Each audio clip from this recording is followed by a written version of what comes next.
And I collect this story from several sources. And this book is highly recommended for adult learners. Why? Because the benefits of using this book: the first, enriching learning sources. So we can take it as learning sources materials. And the second is arousing motivation and attaining the life wisdom. I think this is good. And the next is improving language skills. It means 4 language skills like speaking, listening, writing, and reading. And the last is triggering creativity. These are the contents of the books, like The Power of Love, The Small Fish and Water, The Story of Little Frog, and blah, blah, blah. So those stories here contain the first motivation and the second life wisdom. And how to use this pocketbook for listening activities. But basically in doing this, it depends on the teacher's creativity. If the teacher is so creative, so there are a lot of activities we can use. We can conduct using this tiny book. For listening activities, we can have whispering, we can have, hey, listen to me, please. For speaking, we can have role play, drama, monologue, soliloquy, chant stories, speak in anger. For reading activities, we have read and act aloud, running dictation. For writing activities, we have chant writing, arranging random sentences, and blah, blah.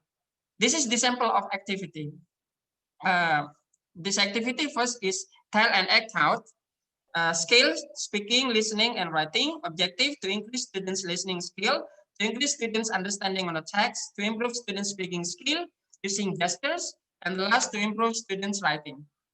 So when I use the topic to teach to my student, I give them this, like leading question and some important expression that finally they can retell the story. And here is the way how to open the story, and last is how to close the story. And it can help my students to understand the story by using this. This is traditional, but I think it is good if worth conducting if you are lack of technological devices. Okay, so here, and this is the story. Oh, I missed one point. The story just now is the power of love. The power of love. The point of the story is teaching the student, motivating the student that when we are learning English, first of all, we should love English. Don't teach English when you are in a hatred condition. Just love it first. Love what you are going to learn. If you can't love what you are going to learn, do it for someone you love. If still you can't love English, so know what is the benefit of it. That's the conclusion. We come up to the conclusion. The first is English is a need. It means to go with the global domain, we should master English. And the next, advanced technology. But you know, we have some obstacles, especially for the teachers in Indonesia.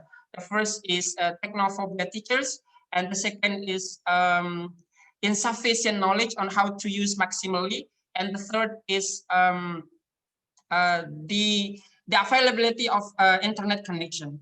Teaching English as a foreign language in Indonesian context, is it teaching to like it or to master it? But if your students still do not like English, so please make them love English. Yes, Ibu? Time is over. Yes, so this one is your presentation. Okay, Ibu, yeah. This is the conclusion. I have done it. Thank you.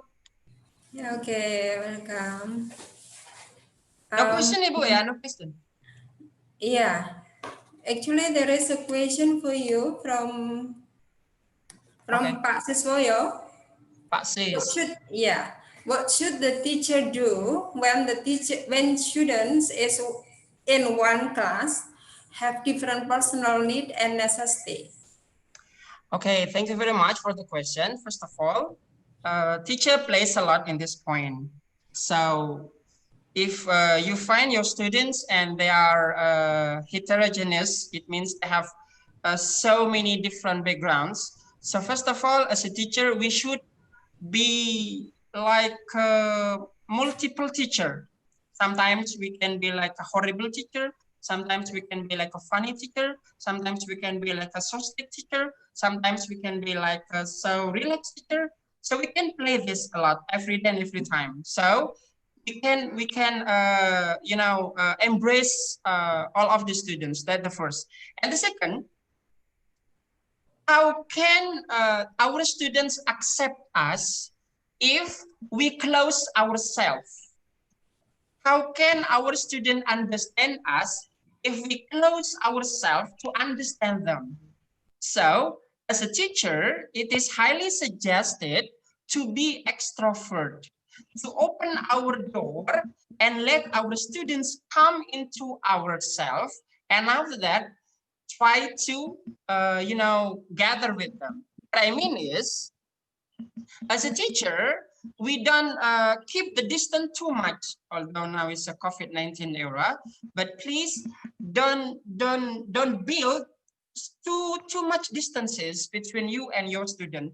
Try to be their friends. Try to get in touch with them outdoor, I mean outside the class, like inviting them to eat together in your house, for example, or eat bakso, or you can buy pental. So build, emotional relationship with our students. So I think that's I can, answer from Pak Sis' question. Yes, Ibu? Yeah, okay, thank you. Yeah. Okay. Time is very tight for us, and let us invite the second speaker, Bapak Abdul Wafi, SSMVD. Yes, it's me, Sorry, Ibu. sorry, the second one is, sorry. Bapak Dr. Fazri Nur Yusuf, MBD from Universitas Pendidikan Indonesia, with the title Reflective Practice and Feedback, Lifelong Professional Development for Language Teachers. Pak Fazri Nur Yusuf here is the Secretary of English Education Study Program in that university.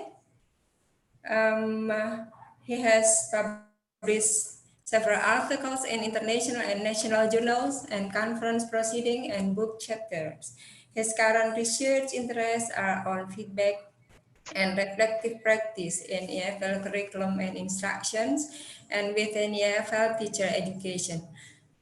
Pak Fazri, you have 10 minutes for presenting your papers, and for all of you, after Pak Fazri's presentation, the session here will be moderated by Pak David.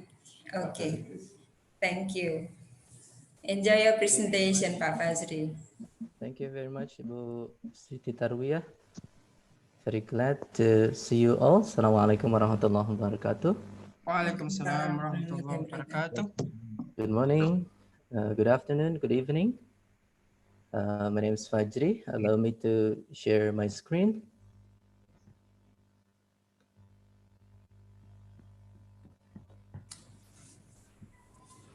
Okay, at first the committee told me that I have about 20 minutes, including question and answer session, but now 10 minutes. Okay, so I do expect that the time allows me. No, sorry, 10 minutes is for presentation, Pak Fazri. 10 minutes is for presentation. The rest of 10 minutes, then we will use it for question and answer. Yeah, in other words, thank you very much, Bu Tarwiyah. In other words, I have to remanage my presentation time. Right, ladies and gentlemen, allow me to share this. This is the topic of my presentation today. Right, the content of my presentations will cover this, okay, on the concepts of teacher professional development, including its benefits, and then the concept of feedback, types and criteria, and then the concepts of reflective practice includes benefits, the areas, approaches, attributes, and attitudes. Right. Now I'll come first to the three terms. The first term is the teacher professional development. It is a series of activities that develop individual skills, knowledge, expertise, and other characteristics. The first presenter today shared the idea of how individual skills are developed in the classroom, how knowledge is also presented, and how the teacher is demanded to show their expertise and how characteristics along the way can also be developed among the students. Why we need this one? Because why we need this teacher professional development? It is because that teachers today might face different contexts, problems, and different issues. And also, in 5 years ahead, the teachers produce will be encountering different contexts, problems, and issues. Therefore, this teacher professional development is expected to update their knowledge, especially in the light of recent advances in the area, special area of teaching. And then, as the first presenter highlights some issues on skills, attitudes, approaches, especially in new teaching technique. You know, when you come to new teaching technique, you might come with different objectives, new circumstances, and new educational research as well.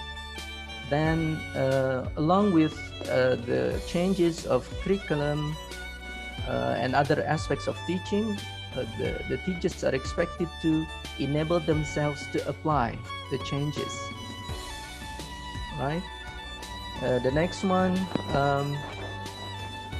I believe that every teacher may have their own expertise. Then among themselves, they can exchange information. One teacher can share their experiences, their best practices to other teacher. So it may help weaker teachers more to be more effective teachers. The second term I would propose in my presentation is feedback. Yeah, basically feedback is very close related to the language learning, especially, or the learning process. But then I would refer this to the information about one's production, can be about the teaching process in speaking, reading, writing, and other study skills, but also their attitudes and efforts within their professional career activities. So feedback in this case can refer to somebody with their own profession. Why feedback? Because feedback helps teachers in the classroom especially and their students meet the goals and instructional means in learning and teaching. We have some types of feedback anyway, the provider, the time, the focus, and the mode. I will focus on the provider in this context. That's reflective practice will be concerned a lot with self-feedback and self-assessment, which probably this is the most economical type of teacher professional development. How then feedback be effective? There are 3 areas that you may pay attention at. The first one on the targeted, whether it is goal reference and consistent, okay, in nature.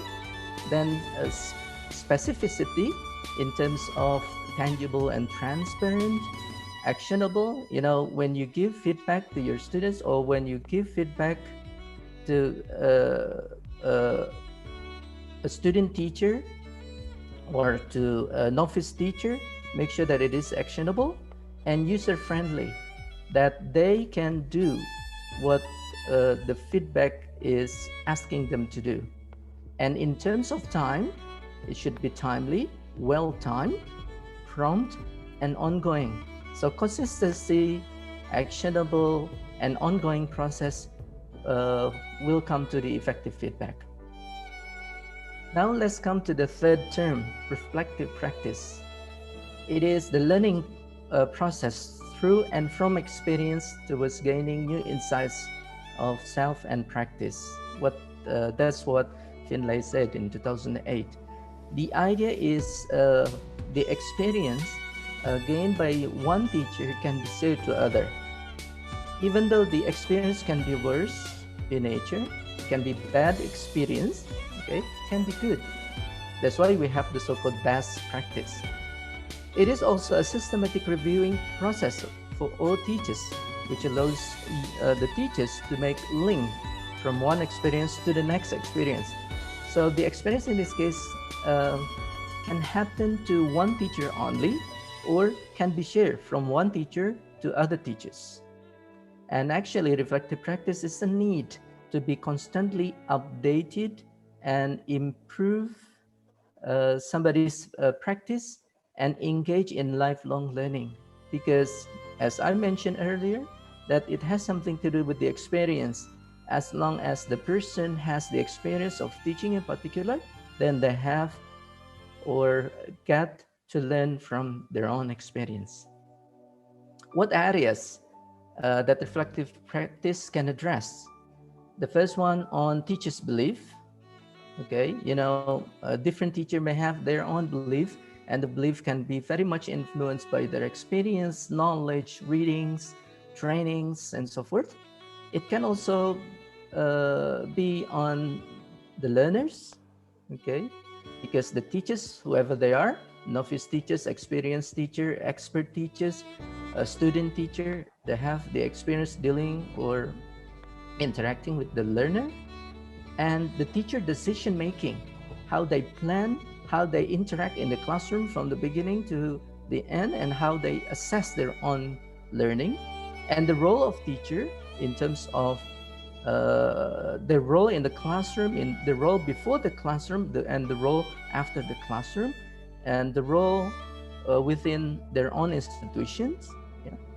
And the structure of language, starting from openings to closure. What benefits then we can take from the reflective practice?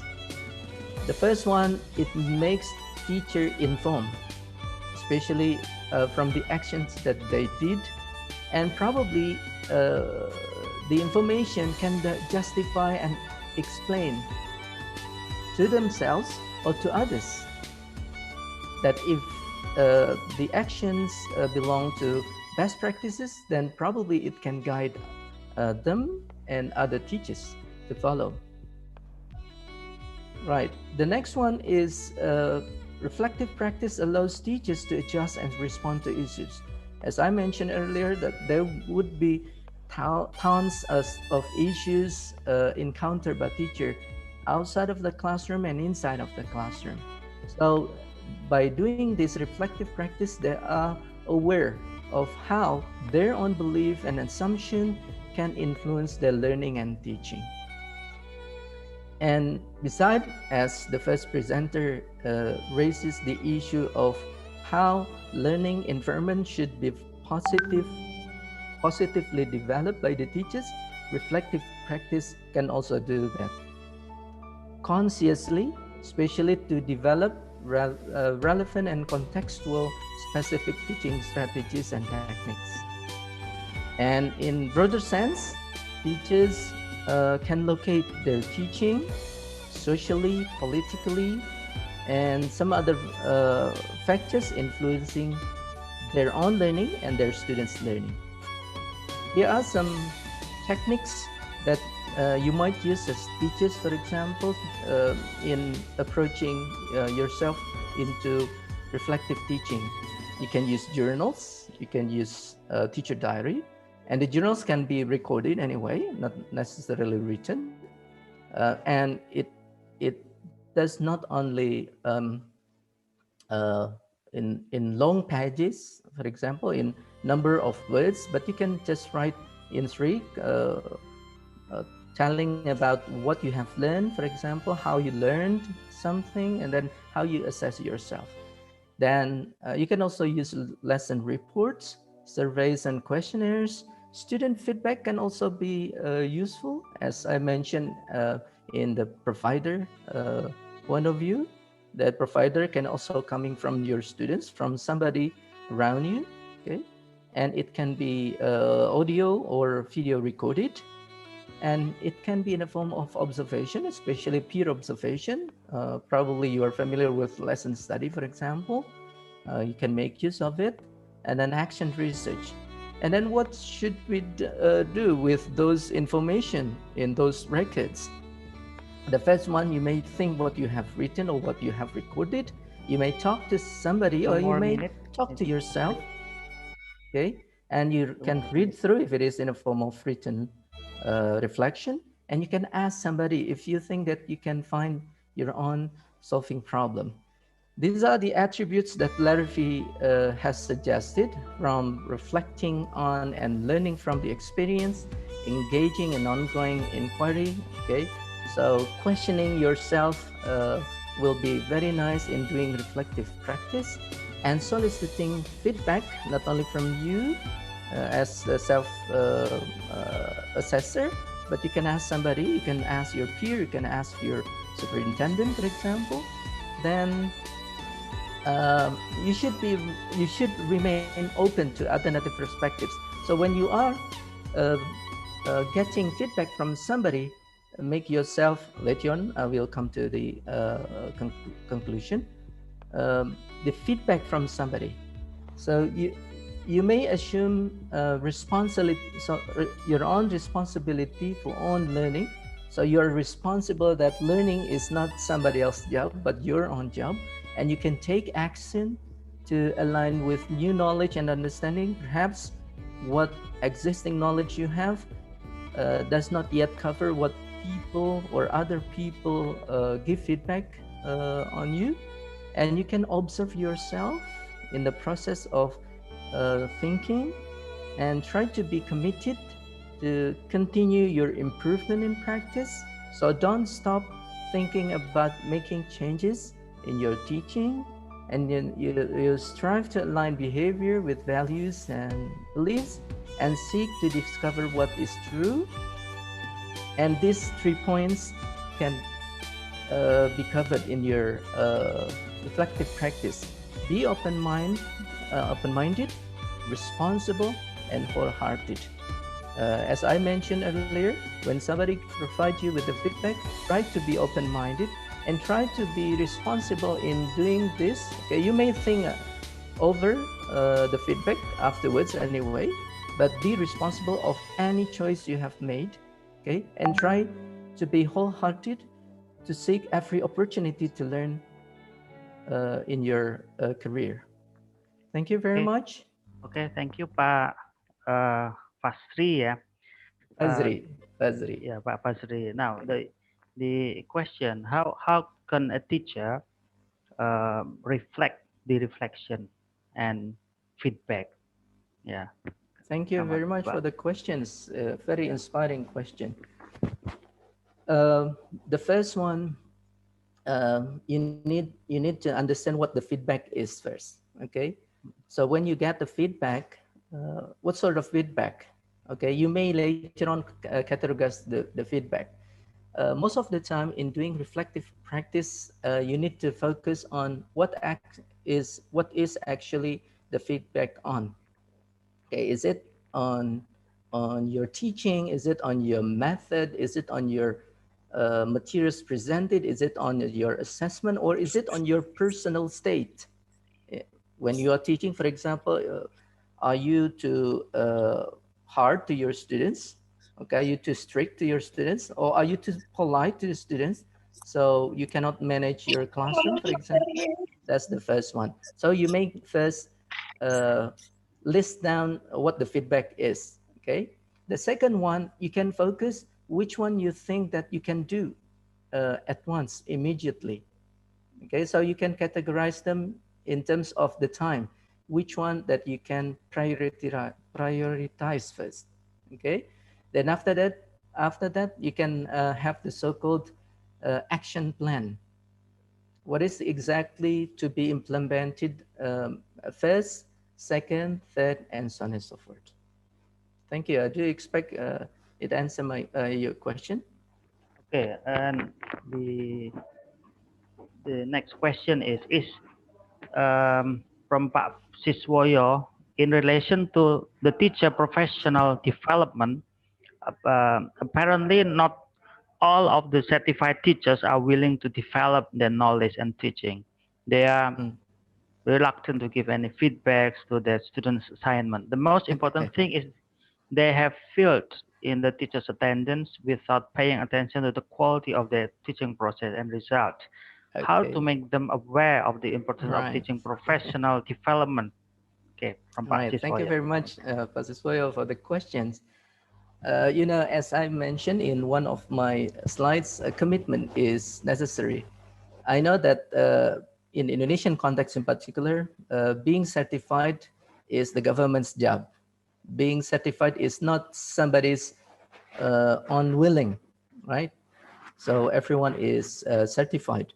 But then the next one, when one teacher has been certified, then the responsibility goes to each teacher.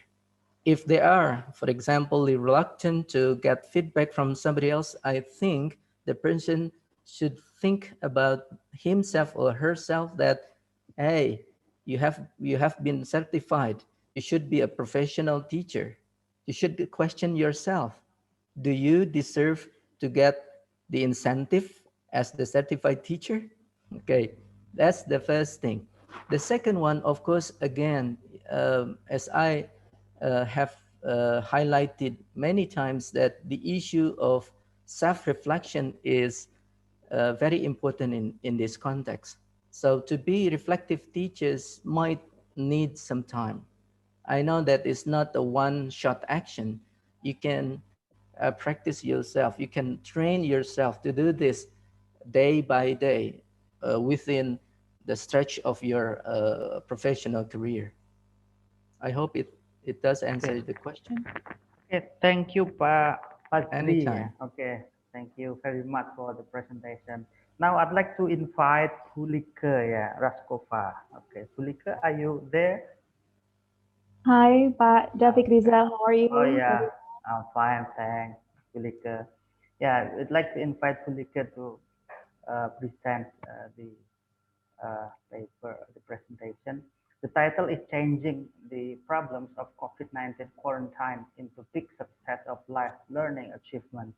Okay, now you have 15 minutes, Fulika, to present. Okay. Okay, Thank you. you. Thank Thank you, you. Pak David.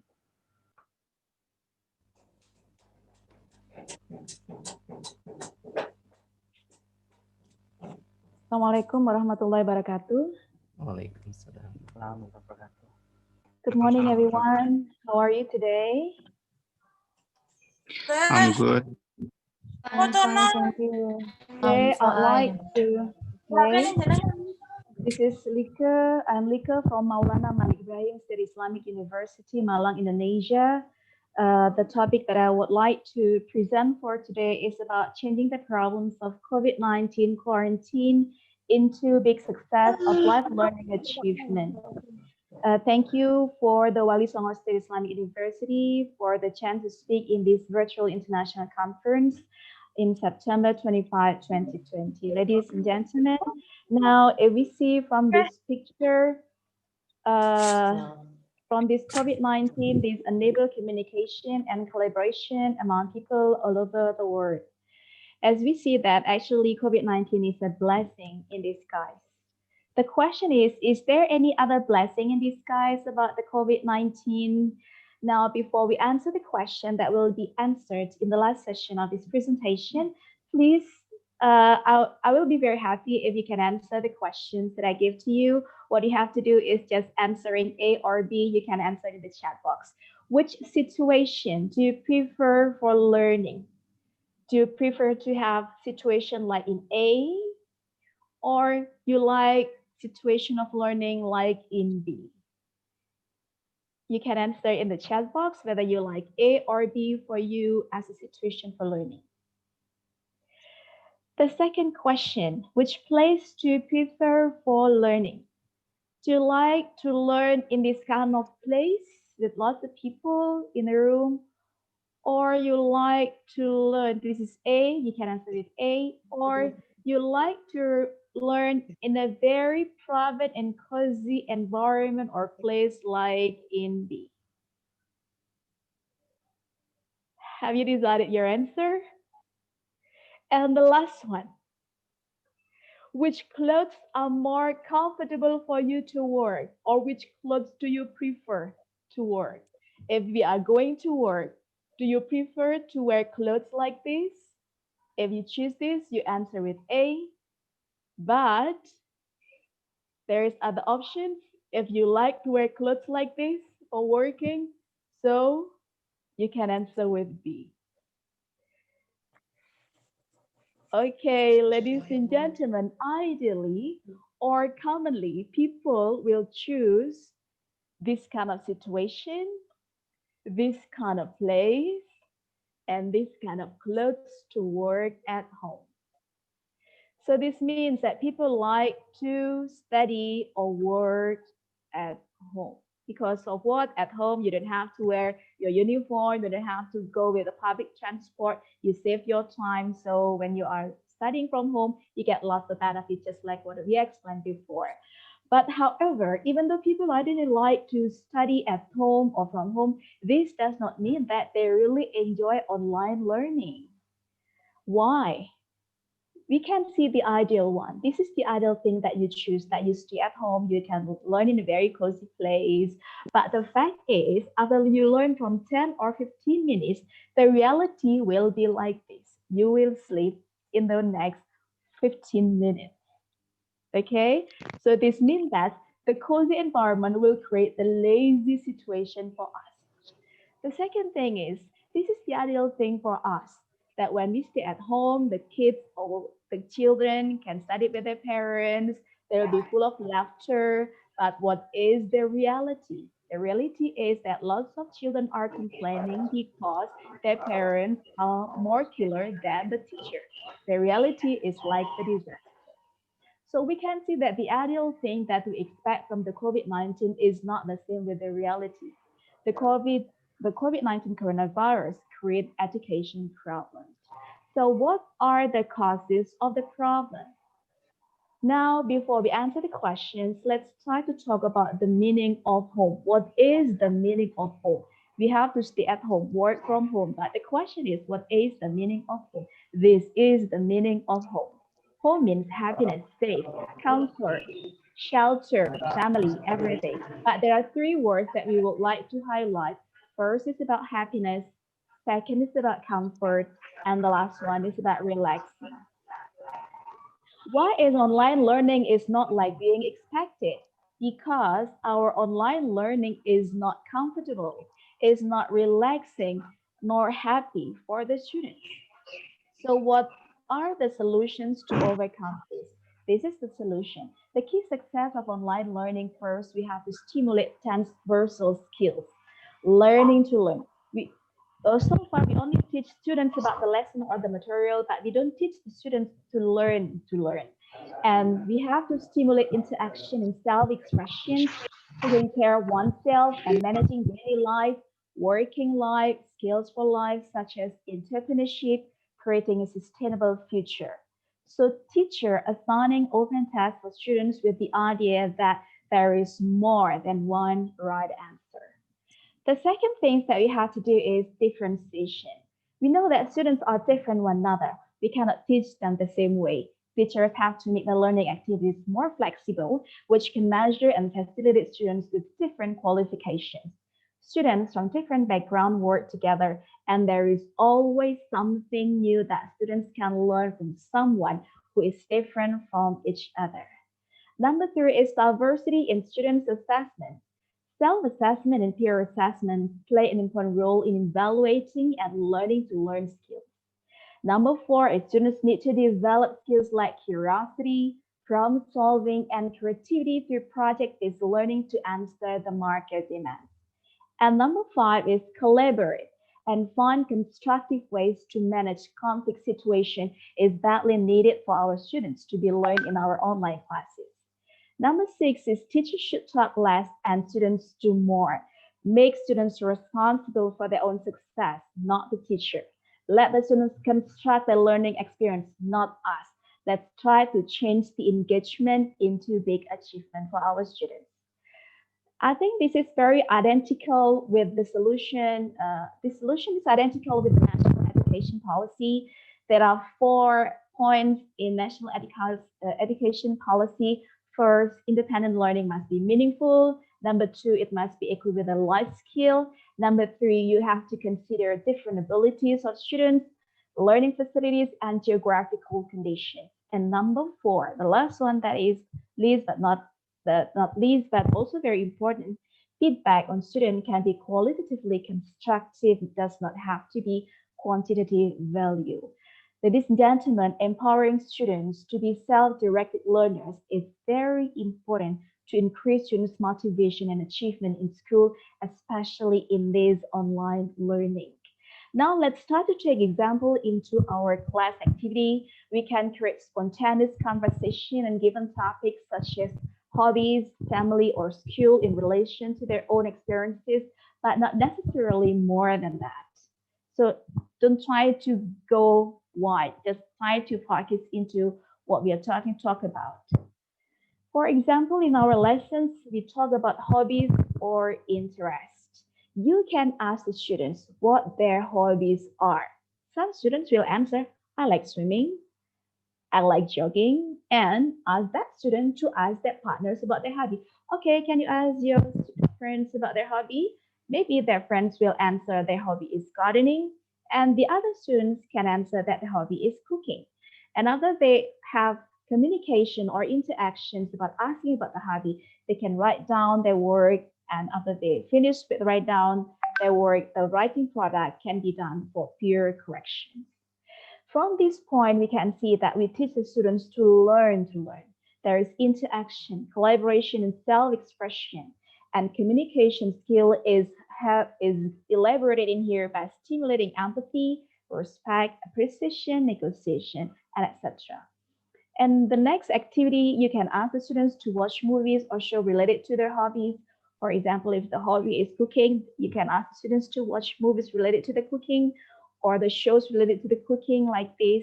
And this kind of activity will stimulate autonomous learning from many language exposures, construct their own way of learning, taking care of oneself and managing their life.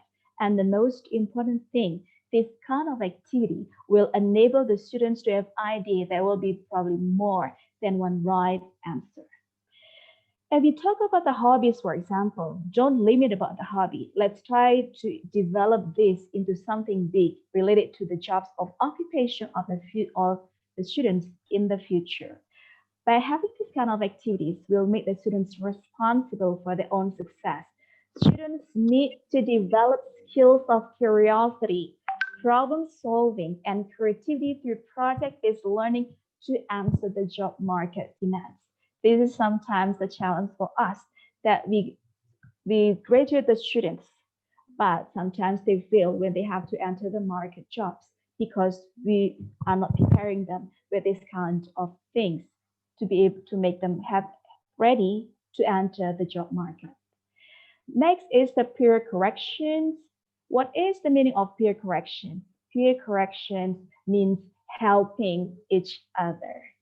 Differentiation and cooperation is very important in online learning because students from different backgrounds work together. There is always something that students can learn from someone who is different from each other. And through peer correction, they will manage the conflict. And the most important thing in online learning or in our learning, we have to increase sense of collaboration, not competition. Finally, for the final project, they can present their project in front of the class or in the Zoom meeting or in online class. And this is what I tell you as the blessing in disguise of COVID-19 quarantine, that we try to change engagement of the lesson that we gave into big achievements of the students. Ladies and gentlemen, sometimes it is very difficult for us to be successful into something that we don't like to do. So do what you love and love what you do. I think that's all for my presentation. Thank you. And I give Okay, it thank back you. to Dr. Thank you very much, Bu Like. The questions now. What activities, could a teacher have, to make the the learning process successful? Like you said. And number two, what platform is the most suitable to make the students happy, relax, just like what you explained. Yeah, come on. Yeah. For the activities in here, as we know that students have different capabilities, they also have different interests. So of course, the activities will vary. Even though, for example, now this is a writing class, but it doesn't mean that our activities is only writing. At the beginning, we can start with the speaking, and then they try to listen one another, and then they try to watch the movie, and then finally they write something. But before they write, they have to read their friend's work first to find out about the ideas or other people's related readings, just like what they want to write. So activities should vary. Why? Because we want to accommodate all students who has different capacities. And for the platform, we cannot decide about the platform, because if we talk about the platform, it is related to the availability of the platform itself. And if we talk about the platform, we also talk about the geographical condition, we talk about the signal, and we talk about the economical condition of the students. If we only have Zoom meeting all the time, I'm sure it will be very hard for the students. But if we try to combine that, maybe now we have Zoom meeting, the next we have WhatsApp. And as you know that by having these kind of activities, we try to promote asynchronous activities, not synchronous activity. And we have asynchronous activities, so it means that our communication with the student is not only limited to one platform only. And of course, it is not limited either, because we can use any platform for stimulating the students' creativity. For example, my students come from some areas that has difficulties in signal, so we cannot force them to be with us at that time.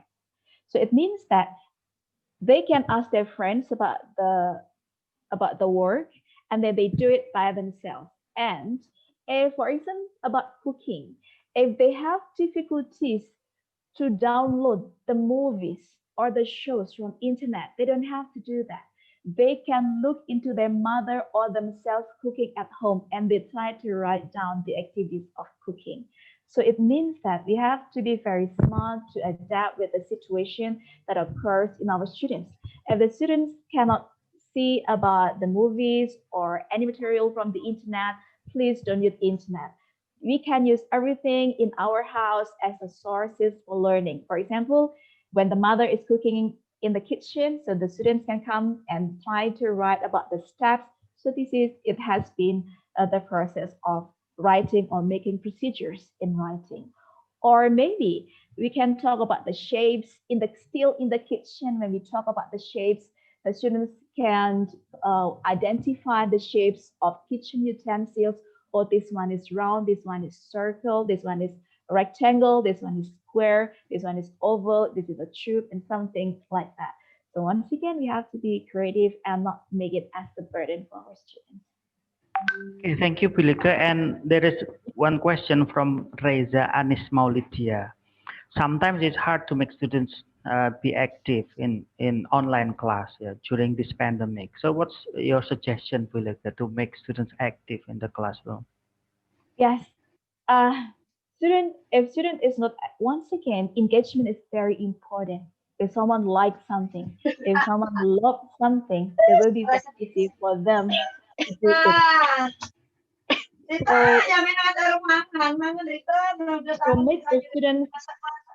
So make the questions easy for the students to answer. For example, okay, is there anyone who got breakfast this morning?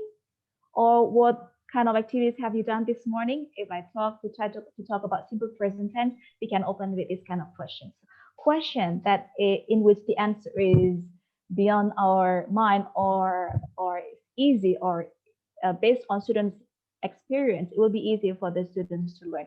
Or stimulation is very important. Like stimulation, for example, okay, yes, ma'am, my activity in the morning that I always help my parents. Oh my God, that's very cool. So you help your parents every day. Giving enforcement to students is also very important, and having an expression, having an image that any answer from the student is right will stimulate the student to be able to be active. And finally, you can give mark to the student if they can be active in the class. So this is what I would like to explain, that assessment is not always in the final, but every day we can assess the student based on their activity, based on their activeness inside the class. There is a question from Pak Siswoyo. What do you think about blended learning, Bu Lika? 3 days learning from home, 3 days learning at school. Okay, from Pak Siswoyo, Bu Lika. Yes, first, we have to consider about the safety of the students. If it is safe for the students, I think it is okay. But if it is not safe, it's better for us to make everything at home because the safety of the students in terms of health is very important. But having blended learning is also very good for the students because blended learning means that they have to do online learning and they have to see because in one case, the role of the teacher is irreplaceable. Students need the teacher. At the first meeting of my students, I asked all of my students, okay, students, do you like online learning or you like offline learning? Oh, we like offline learning, sir, okay? Do you like to stay at home, study from home like now, or you like to go to school? Ma'am, I like to go to school. Almost 95% of my students answer they like to go to school. Why? Because they want to meet the friends and they want to meet the teacher. Meeting the friends means they need to collaborate. Collaboration is very important. And motivation from the student is also very important. So why teacher is irreplaceable? Because students need admission. They need someone to admit their existence, and teacher is the right person to make the students exist and believe that they can do something. So I think blended learning is it's absolutely good if the condition enable us to do that. I think that's all about that figure out. Yeah, there is one more question, Bu Lika. How to assess student attitudes in online learning? We can assess them their intelligence, yeah, their cognitive knowledge, but not the attitude. Come on, Bu Lika. Yes. Now we define about attitude first. Attitude, it can be physical, it can be mental attitude. Physical attitude is that every time we have online learning, please make the faces are pop up. I always ask my students when we have Zoom meeting or any kind of meeting, they have to pop up their face. By popping up their face, I know about their attention. I know whether they really pay attention to the lesson or no. And the second is that something that sometimes people neglect, but I think it's very important, that performance attitude is also very important. By having online learning and I can see their face, I can see their attitude, I know how they see it. Sometimes they sit like in a warung and I say, okay, Budi or Joko, please put your feet down, okay? Don't sit like that. This is not a warung, something like that. So this is also very important.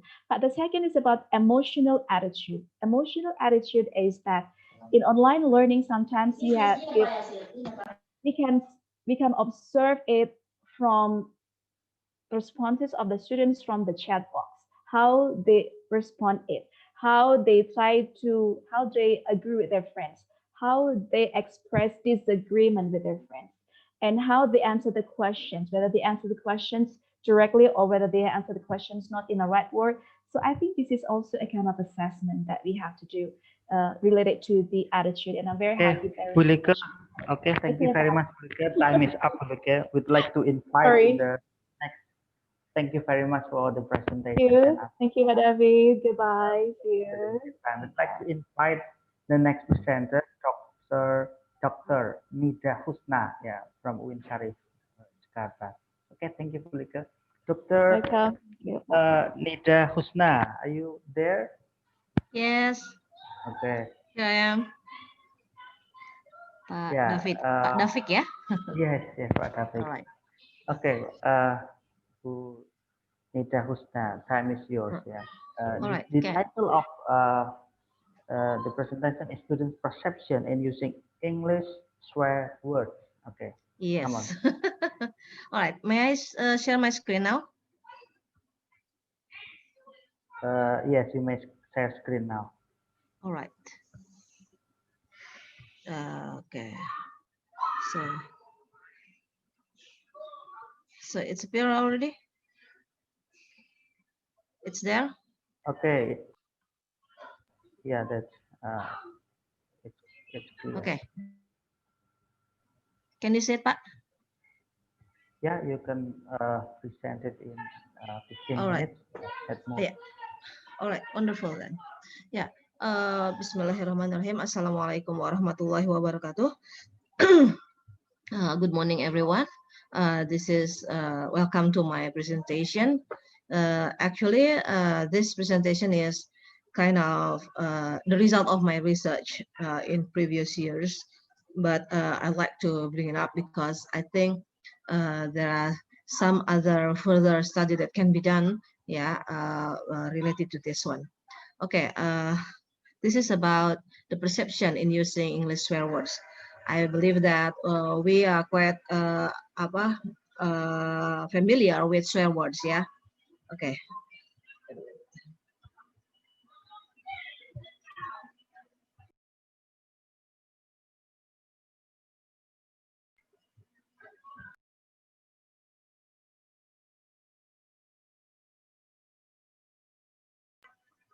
I'm sorry for the quiet noisy here because my engine of water is broken. Okay, All right. no Yeah. problem. Yeah.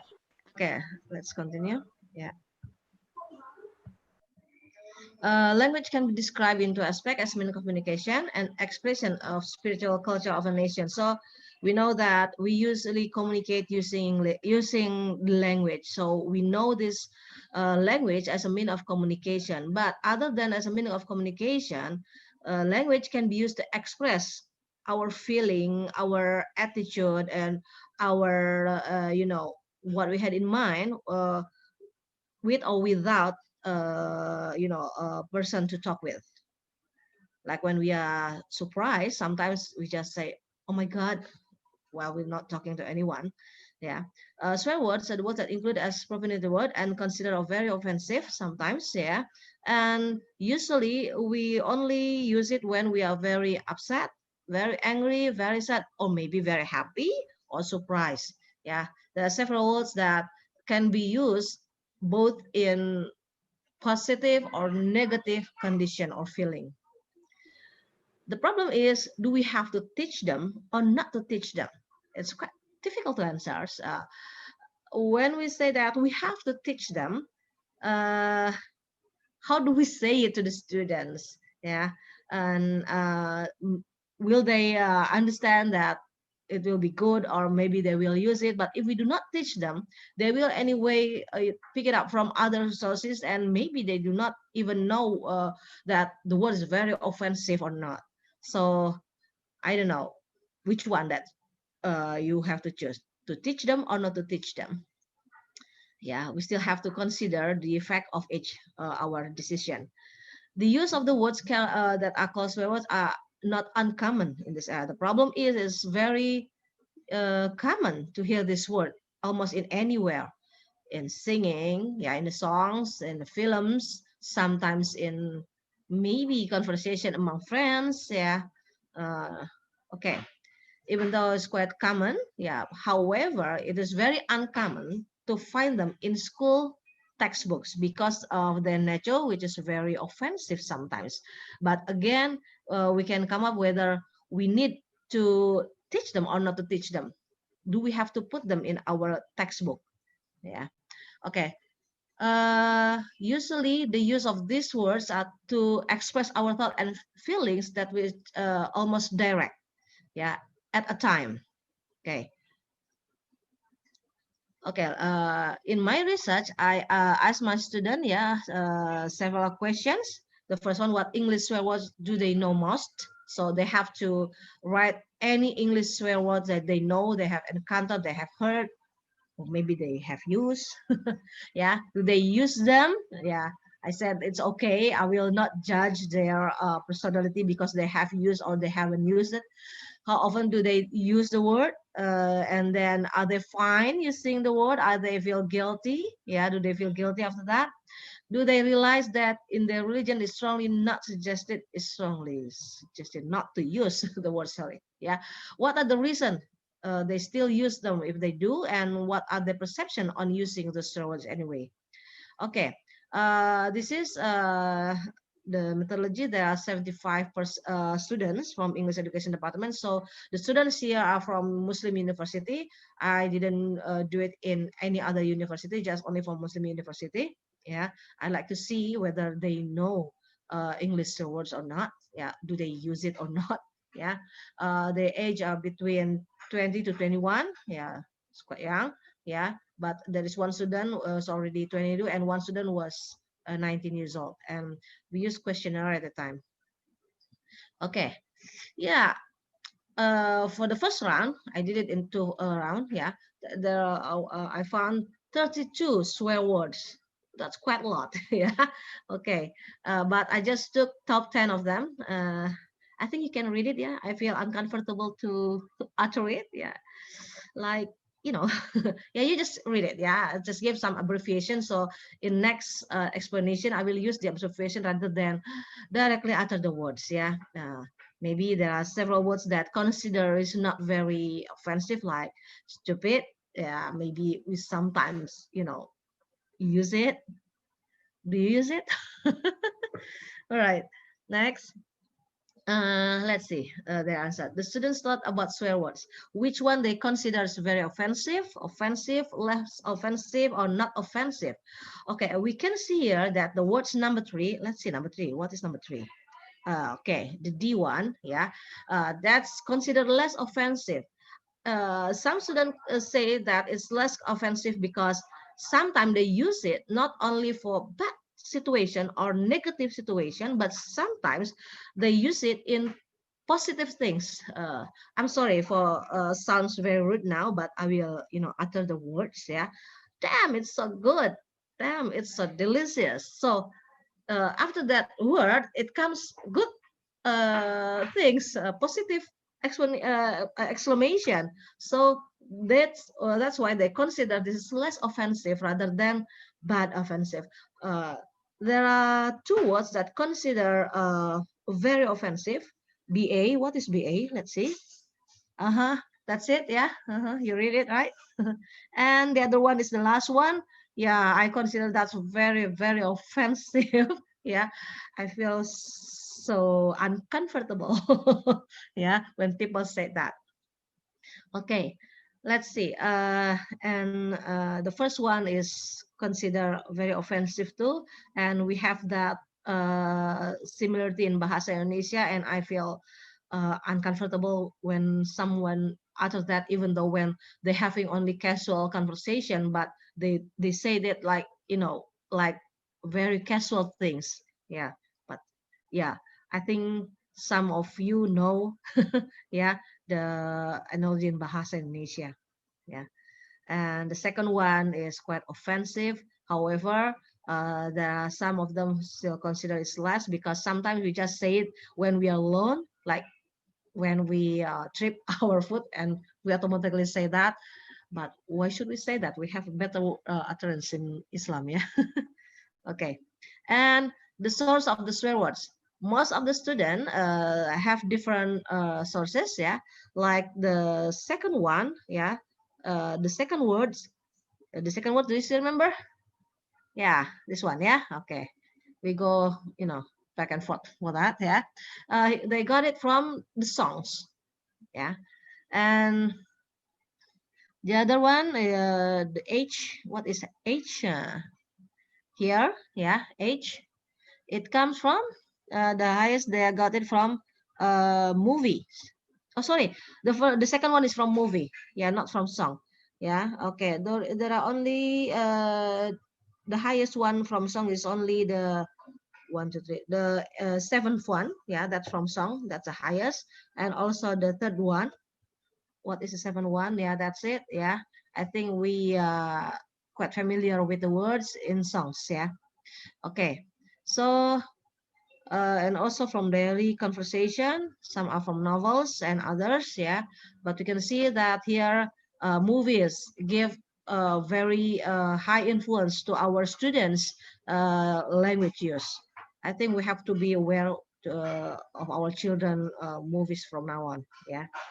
We have to be very careful. And then in using the swear words, yeah. the frequency. All right, which one that they use most? It seems that not too many students use the words. Yeah, most of them prefer nevers, like the last one. Yeah, it's only rarely 1 to 5 times per week. Yeah, they utter the words, maybe in a very strict, extremely specific condition. Yeah, and the one that use most, it seems that number 7, because sometimes they just use it as a casual words, and also the D1. Yeah, the third and the second. Yeah, okay, and also the H. Okay, next, the psychology condition of when using and after. Okay, most of the students feel guilty.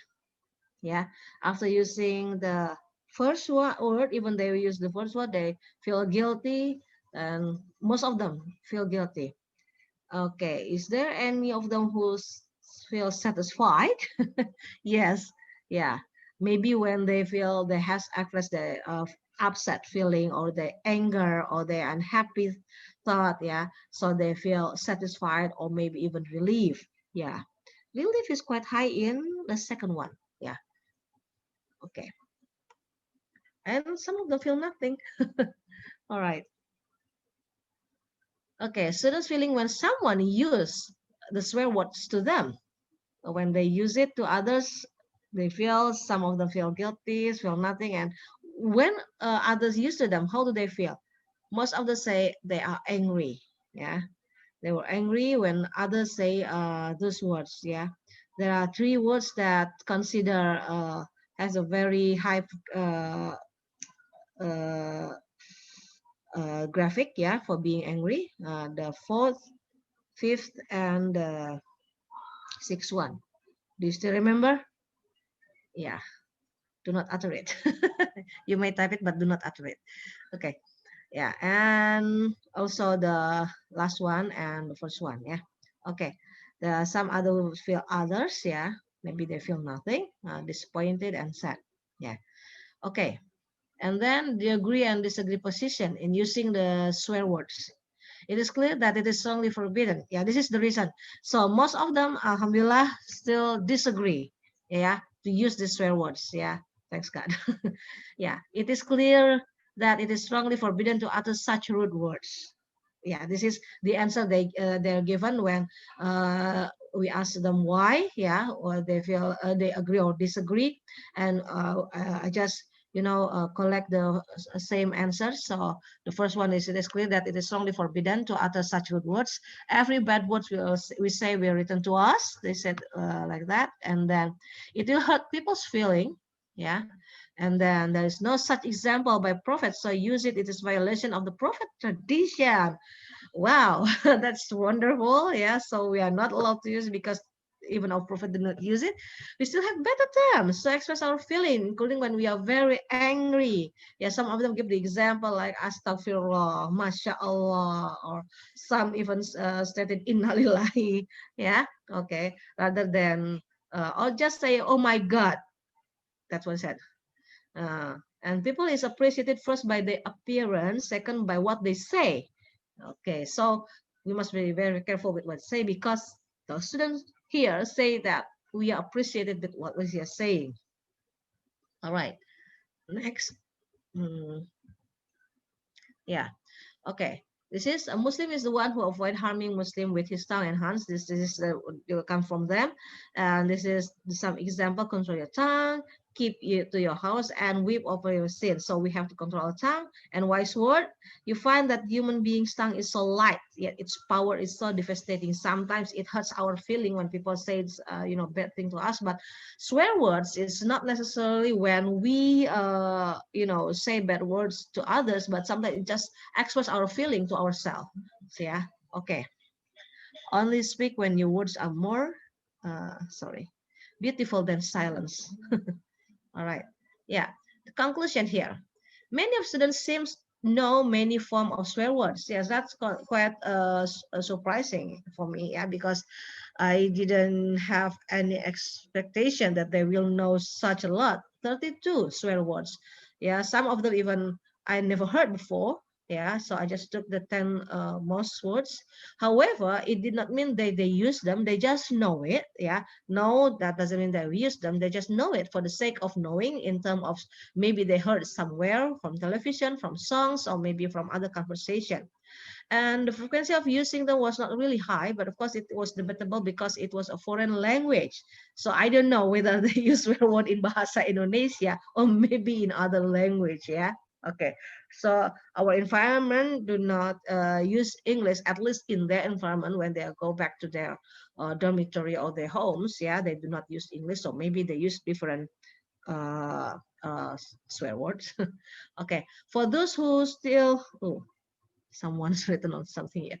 For those who still use the words, they have their own different reasons. Yeah, most of them say that they say it because they're surprised, because they're shocked, because they feel, kind of unexpected. They just utter it without, unconsciously say it. Yeah. Okay. And most of them feel guilty anyway. Yeah. And they say that after that I say astaghfirullah. All right. Yeah. Okay. Because not only they realize what forbid, they realize that it hurt others people feeling, except for some people who said that when they are alone, and like the example when they have tripped and they fell on, then they automatically said the word sh. Yeah, so they hurt nobody, they say. Yeah, yeah, just kind of utterance. Therefore it could be said that they know the swear word was not good. Yes, they still had to use it to express their feelings and emotion. It's not necessarily to say to other people. Yeah, so they just use it to express it, their feeling. Yeah, sometimes for themselves. Okay. Further study that can be done, maybe some of you have, kind of an idea to do it. Yeah, different results may come from different samples, such as students' background. Maybe you can use it in different university, which not religious basic. Yeah, age, maybe from schools. It's been done by my friends from a doctoral study. She did it for elementary schools. Yeah, but very private schools, public, but not based on religion. This is international schools. Yeah, and the environment could also influence the different findings. Yeah, those who live in religious condition will have different result with those who live in like urban situation. The students that come from low SES family, socioeconomic status family, might have different habit of knowledge from students of high SES, even though they may study in the same public school. That's maybe, I don't know, maybe this is not very good to differ our students, but in terms of research, maybe it can be done. I think that's all for my presentation for today, Pak Okay, David. thank you, Bu Nida Husna. There is a question, Bu Nida, from the first is from, okay, wait.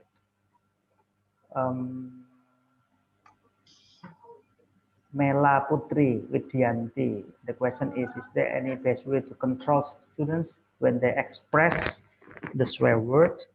And then how to make, in your opinion, is it possible to change negative swear words into positive swear words? Yeah. And also from Pak Pasri, yeah, it is similar actually. Offensive and comfortability of language depends solely on which context the language is used. How do you view this? Okay. Pak David, I'm sorry. Could you repeat the first one?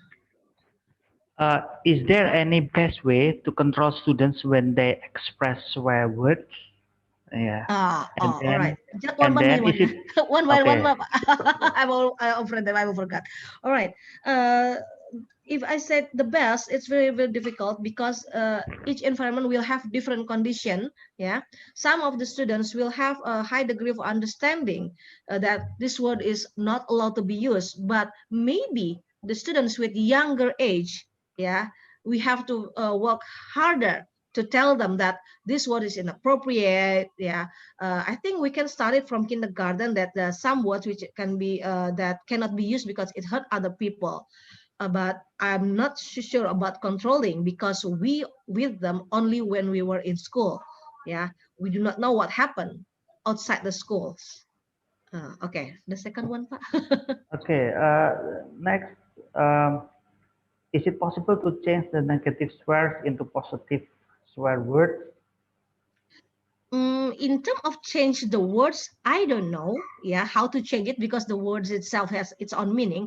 However, in the use, sometimes we use it in positive way, like, damn, it's a good movie. Like, damn, I got 10, I got a good score. But the word damn itself, yeah, can be can change into positive. Like we have the word host, right? But when it is in Bahasa Indonesia, become hostess, it has different meaning. Yeah, Pak, yeah, remember? The last question, Bu Nida.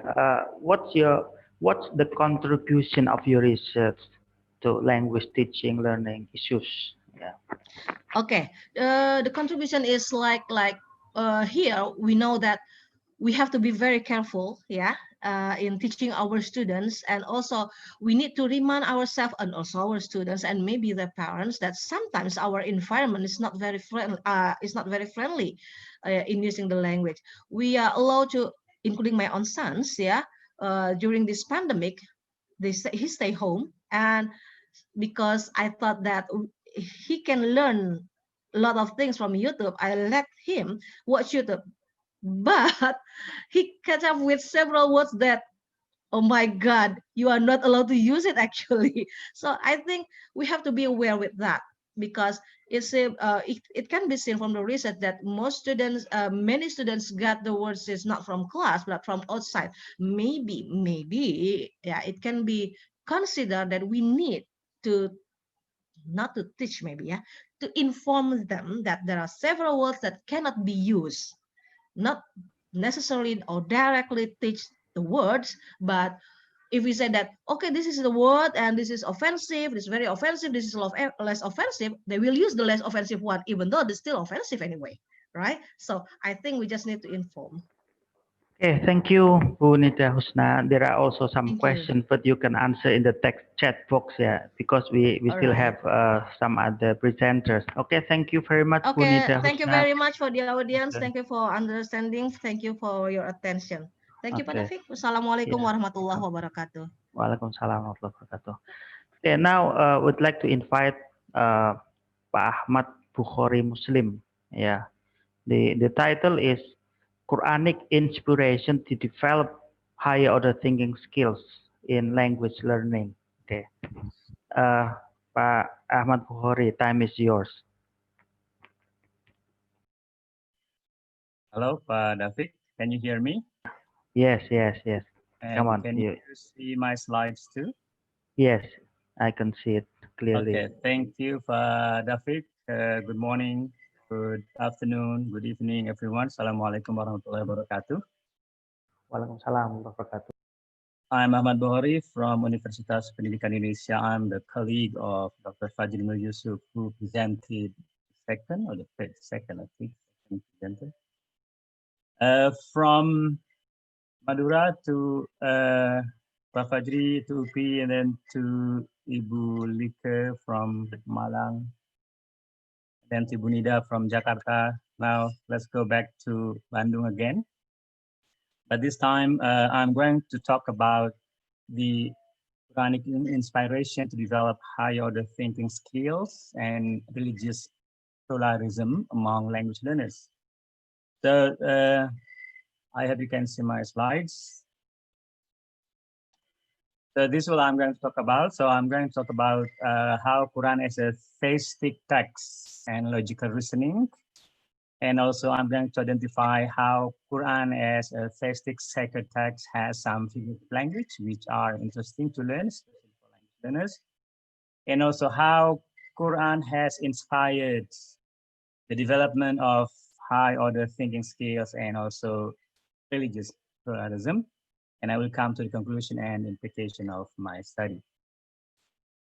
All right, let's get started. So it is believed that like other theistic texts or sacred texts, Quran is even one of the most read and studied theistic books. So compared to other religious manuscript scripture, so Quran is most read and studied, although the number of Islamic followers is not the largest in the world compared to, let's say, Christianity, for example.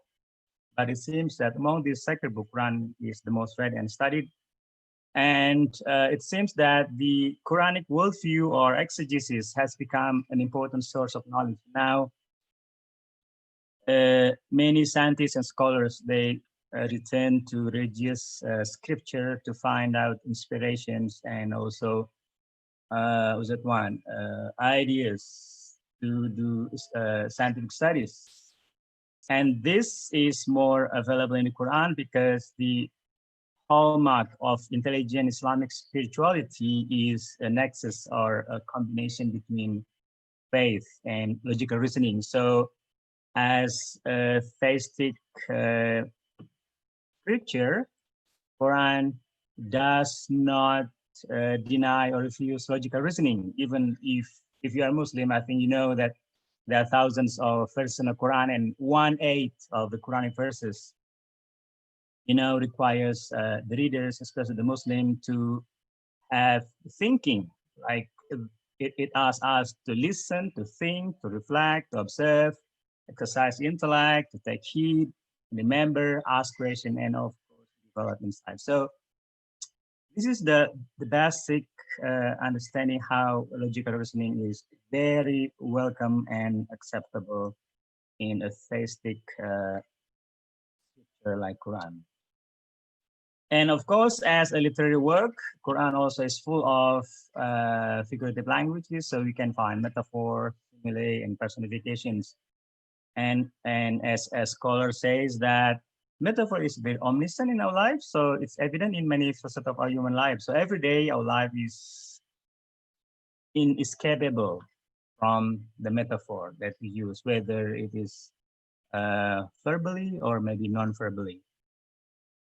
But again, as a literary work, figurative language may be more challenging compared to other form of language expressions.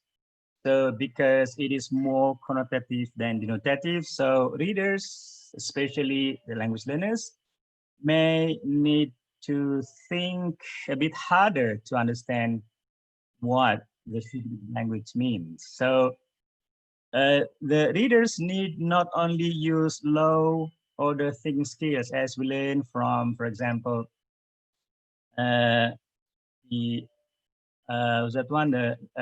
thinking levels developed in Bloom's, for example, like only mentioning or identifying information or retrieving informations. So it needs what Anderson and Crowthall, which is very important now. And then I think this is this person, the theory of higher order thinking skill is very famous now, especially among teachers in Indonesia, because that is part of the curriculum 2013. And also this is supported also by Marzano and by other two scholars and Kendall, saying that, yes, analysis and evaluation are two important skills for us, especially for language learners. And of course, considering that this figurative language is not easy to understand, so we need, as language teachers, we need to expose our students to practices on understanding and practicing figurative language learning. For example, we need to involve them in a group or individual and pair exercise on understanding figurative language learning. And my focus is also on Quran and religious pluralism. You know that religious diversity is a sign of Allah's creation. That's what the Quran mentions, and that's what Muslims believe. So it is God creation that we know Islam, Christianity, Judaism, Hinduism, and Buddhism, and other religious affiliation. But what underlies this different faith affiliation is that all the followers are human. So we are all human, and humanity is universal.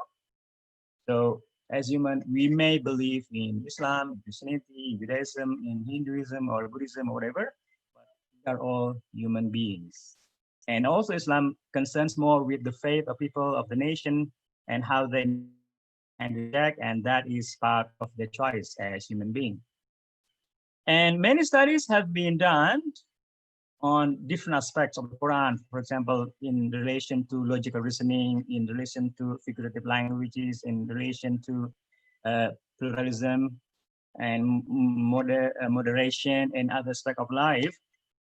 But it seems that how can Quran figurative language inspire the development of thoughts and religious pluralism among language learners is still under study, and that is the focus of this study. So my question is, how may Quranic figurative language inspire to develop language learners' thoughts or higher order thinking skills and religious pluralism?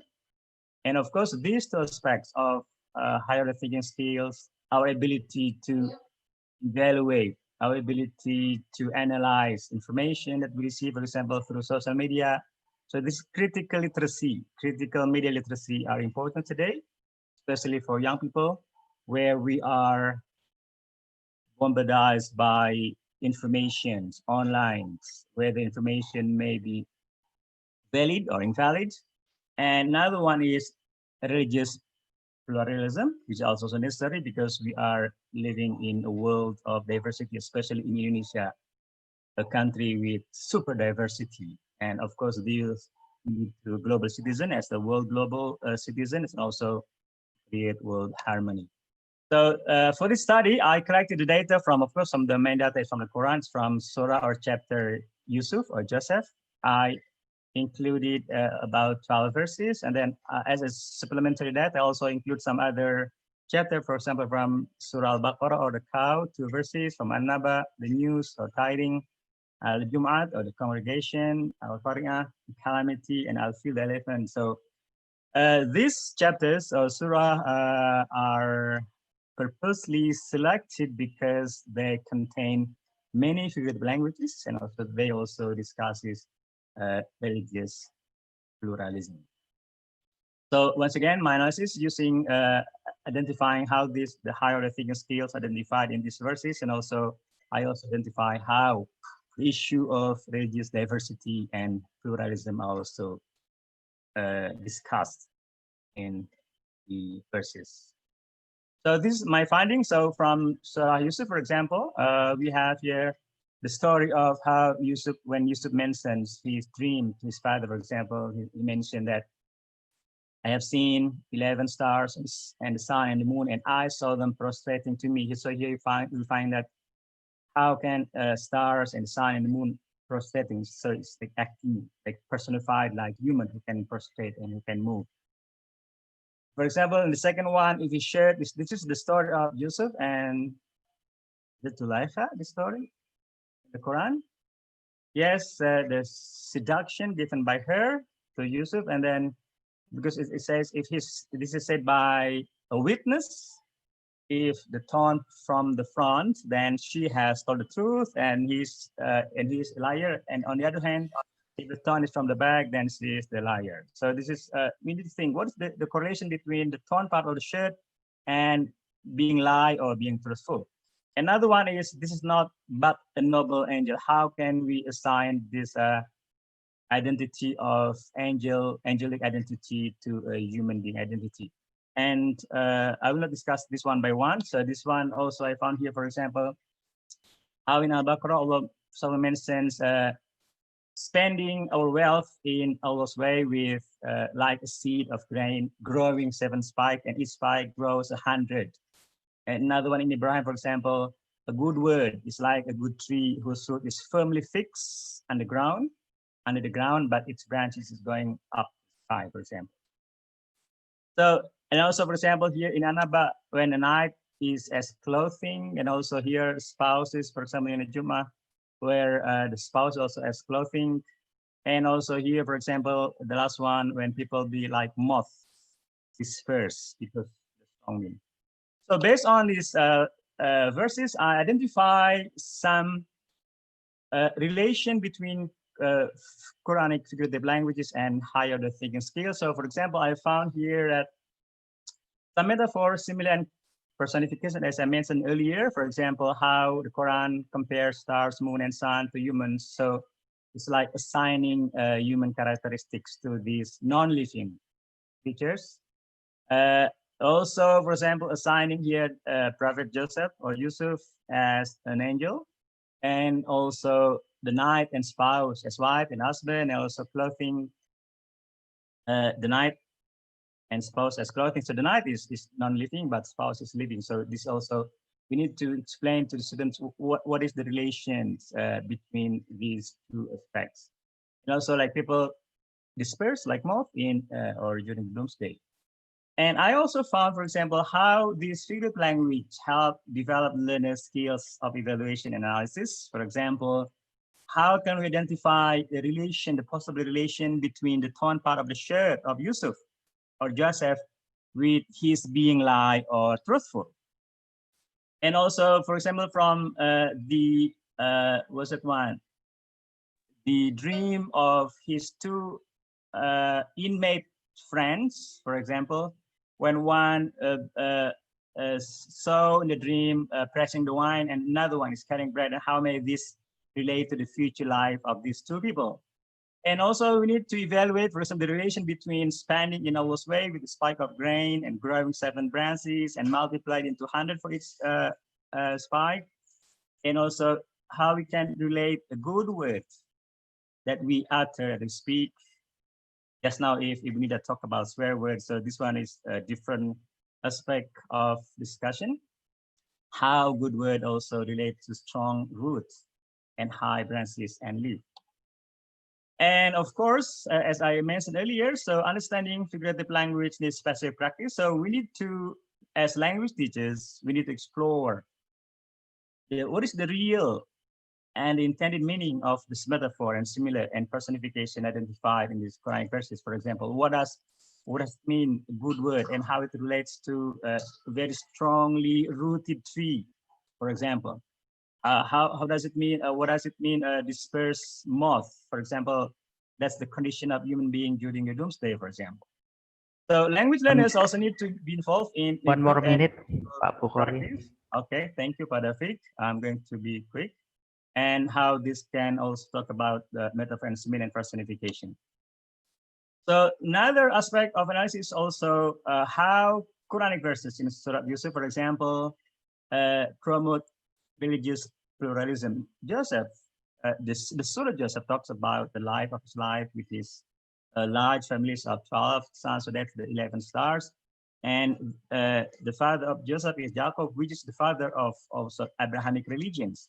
So we can identify here how the Quran talk about Abrahamic faith affiliation, particularly with young people, especially from Islamic faith, for the Muslim need to understand and learn.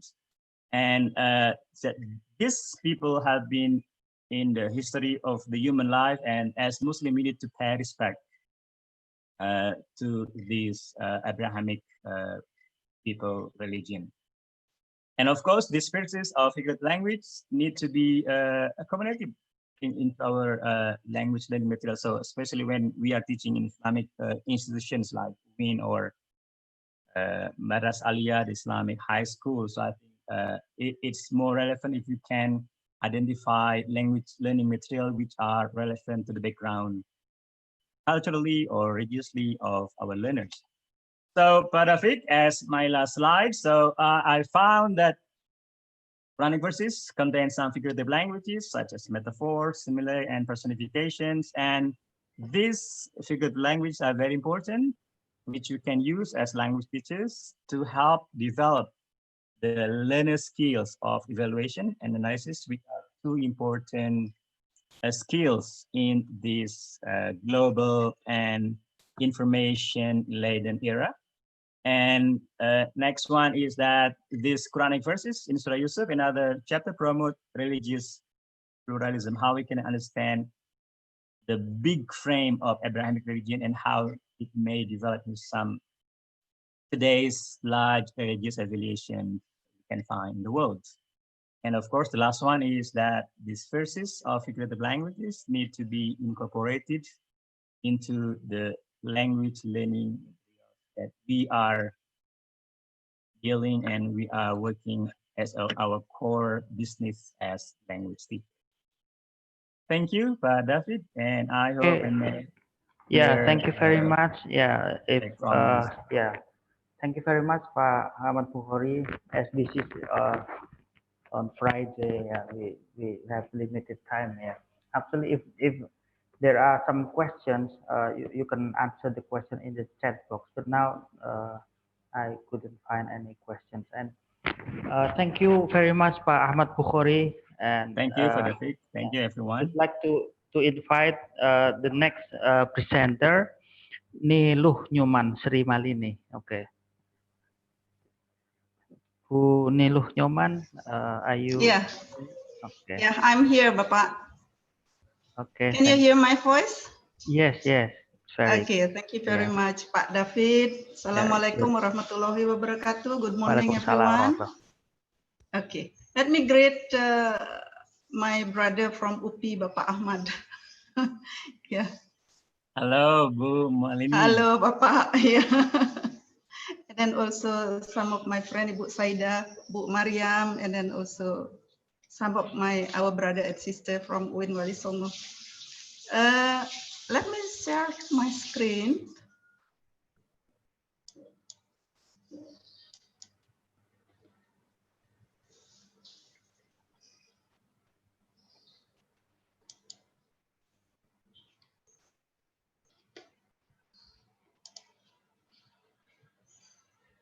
Do you see my screen, Pak David?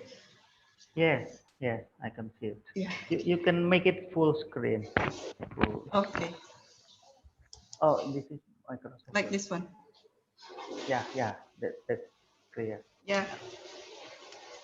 Okay, Pak David, let me apologize, but sometimes I close my camera because of my bandwidth. Yeah, sometimes. Maybe later on, please apology for that. Okay, no problem. Yeah, okay. Okay, once again, my special Assalamualaikum warahmatullahi wabarakatuh. A very good morning for everyone. I always say good morning, whether we are in different time zone. First of all, allow me to express my great appreciation to UIN Wali Songo to hold this virtual conference. And then my special thanks I address to Bapak Rektor, Bapak Dekan, Ibu Saida, Ibu Mariam, and all committee. Let me greet also my other friends from all over the country. I also want to acknowledge my university, actually, that we got a grant on the scheme of research and academic publication for professorship grant. In this case, so what we are going to discuss in this case is a part of our research grant. Before we start, allow me to introduce myself. You can see from the slide that my name is Sri Malini. You can see my publication about linguistic literature and applied linguistic in this link. And then also I invite you to visit and write at our journal. This is a quite new journal, actually, just accredited by Sinta. Please welcome, Ron. Yeah. Of course, as usual, like our colleagues, we have some professional organization like TEFLIN, Masyarakat Linguistik Indonesia, Asia TEFL, Language Assessment, and Asosiasi Peneliti Bahasa Lokal, etc., etc. So that's about me. Yeah, on this very special occasion, I will present some evidence about the diaspora in Bali. It may be a bit different from the previous speaker that which mostly talk about education and learning process, but Ibu Nida also talking about social linguistic. I think it's a bit relevant with my topic when I discuss the communication pattern of diasporic community, seeing from sociolinguistic. Okay, at least three issues, three points we are going to discuss: the issues of diaspora and then setting. Last one is about its communication pattern. Okay, I think all of us already understand that migrant communities in Indonesia, we have a multi-ethnic, multilingual, and multicultural. So that's why then some issues arise like cultural mobility. When cultural mobility arises, of course, it will bring a value system, social system, and material culture. And then also social cultural phenomenon, and then last one related to our field, linguistic phenomenon. Okay, we all understand that the socio-cultural phenomenon on diaspora in Indonesian setting is become two matters, the harmony or disharmony. I think all of us already see from the media that some fighting maybe the host society with the migrant people, but some of them using like a very harmonic. It implicates to the unity of Indonesia. So we will discuss a bit later on. And then here is our base topic actually on linguistic phenomena. There are actually around three main issues, yeah, when we discuss about the linguistic phenomenon using diasporas. The first question is, are they always consider whether they maintaining to use their mother tongue in interacting, or they switch to use their language of the host, or using ethnic languages side by side with the local language in a new place? And then the second one, how actually diaspora communities see mother tongue as an essential means of maintaining their social identity, and always try to use mother tongue in various domains of activity. Yeah, this is significant to study. And then the last one, the success of a language maintenance in minority groups is highly dependent on the perception of the vitality that minority group members attach to their language. That's a linguistic phenomenon. Okay, let me allow me to share about the setting regarding to diaspora in Bali. Yeah, there are actually some diaspora community in Bali, but we are looking at around 4 places. The first one at Pagayaman, Buleleng. Sorry, not Denpasar, Pagayaman, Buleleng, Bali. They're using mostly Bahasa Jawa and Bahasa Bali. The second one, Luluan, Jembrana. The third one is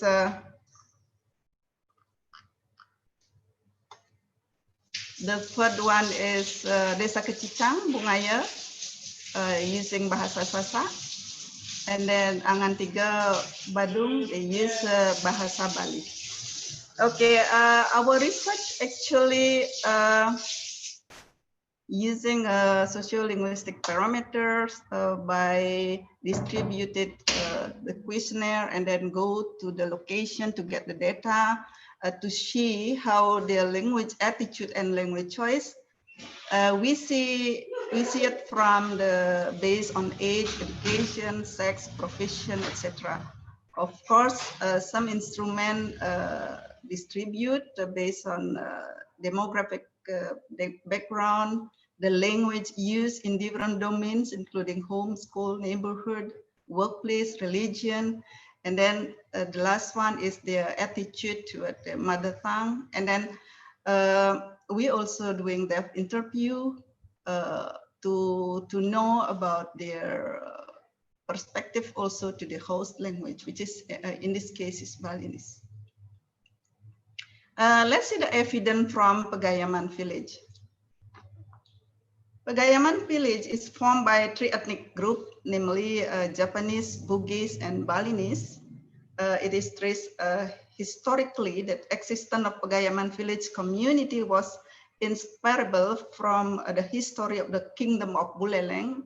I think you know that Buleleng is one of the regency in Bali. at that time was led by Ki Barat Panji Sakti. So this is very unique village actually. Okay, at least two phenomena can be seen from there. Is the first one is cultural accommodation, where actually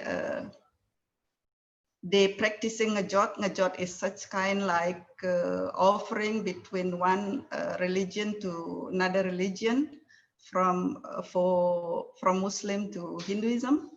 And then the way how to get dressed, they mostly also use Balinese dress, yeah, the Muslim there. And then regarding to identity, the Pegayaman elite said themselves as a suku Bali Islam. And the Bali community itself called them that Nyamaslam. Nyamaslam mean Nyama mean brother or sister or family. Islam in Bali is called Islam, yeah, Muslim. So this is like a Muslim. This is cultural accommodation.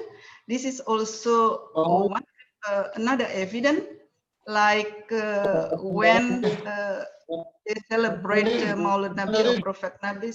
This is Burdah art. You can see at Burdah art. Look at the way he dressed. Yeah, here using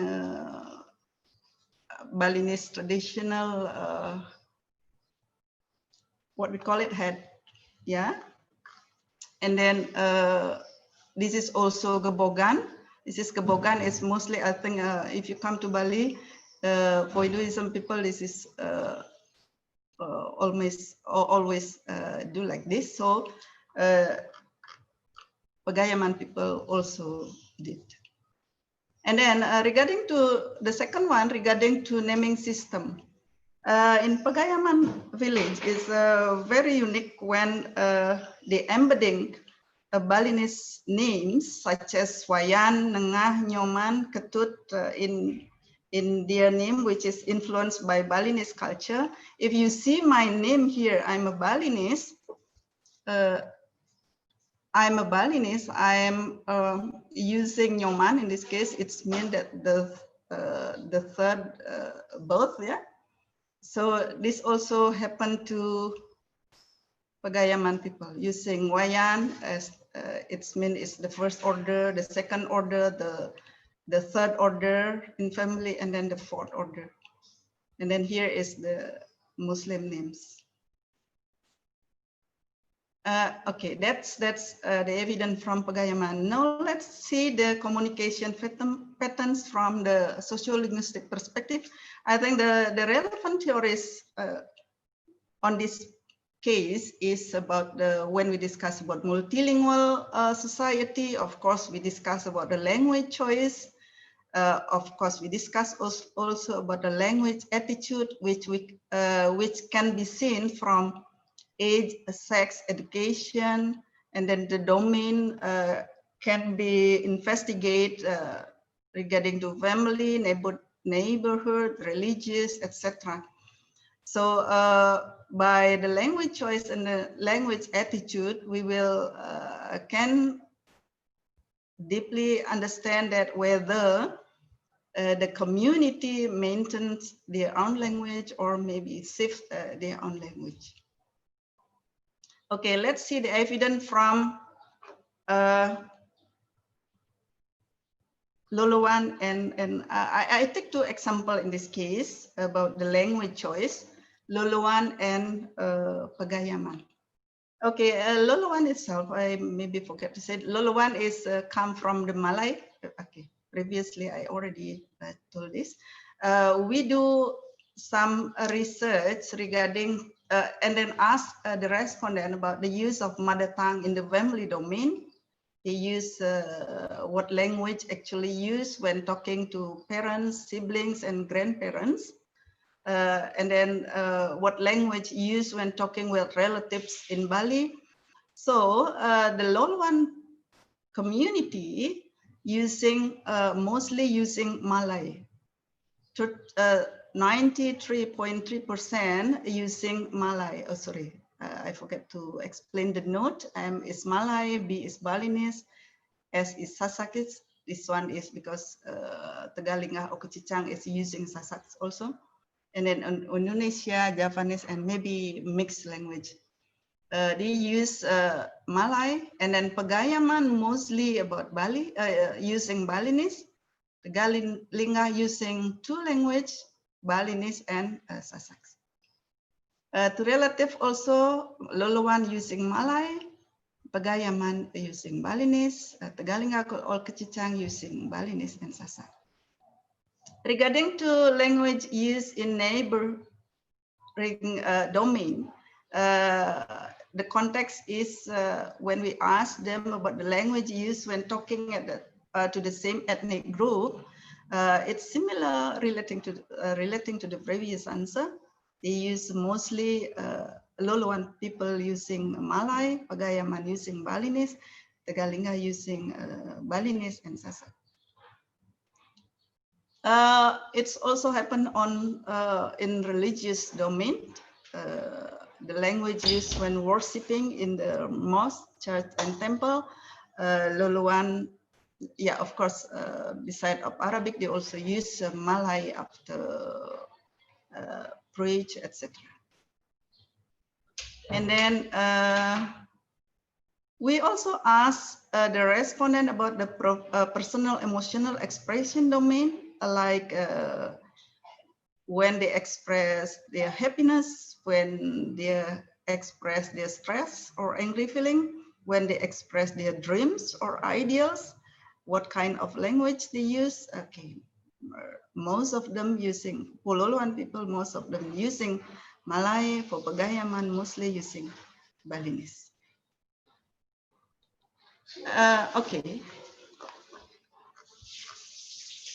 Next, we move to language attitude. As I think all of us understand that the attitude of language reflect survival of language actually. Language attitude is a person perception or view of language, whether happy or not towards their own language. Then the attitude, language influence the choice of language. Okay, we can also relate that regarding to language attitude also relate to the loyalty of the language. Loyalty of language means that a sense of pride or in a language can also encourage speaker of language to develop its language and use it as a symbol of identity and community unity. Yeah, that's okay. Let's see. 1 more minute, Bu. The perception of Luluan community. Oh, 1 more minute. Okay, sorry. This is about the most beautiful language. They believe that Malay is the most beautiful language, the symbol of ethnic identity, etc., etc. So better for me to conclude. Yeah. Okay. The most interesting thing is the language attitude toward the host language. In this case, is Balinese.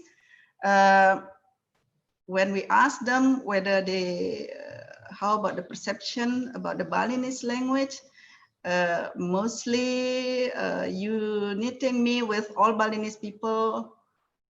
Some people using strongly, all of them, yeah, mostly of all of them strongly agree of this. Okay, I can conclude my presentation that most diaspora communities in both Loloan and Pagayaman see that mother tongue as an essential means of maintaining their social identity and always try to use mother tongue in the various domains of the activity. We can see the pattern of communication is marked by linguistics and culture accommodation. So they accommodate also in linguistic and culture. And then we see from the pattern in linguistically, we can categorize the characteristic or group the people into 3. The first one, the communities that identify themselves as more diaspora than Balinese. This is happened to Loloan people, that they're more diaspora than people than Balinese, so they still keep using the Malay language. And then the second one, The communities who identify themselves as more Balinese than the diaspora group, this is happened to Pagayaman, where they use Balinese to talk, and then those who feel as diaspora and Balinese communities. So they use both their mother tongue. What happened at Kecicang or Tegalingga? Yeah. Okay, thank you. I think that's all. Thank you very much, Bapak. Yeah. Yeah, interesting presentation, Bu Sri Malini.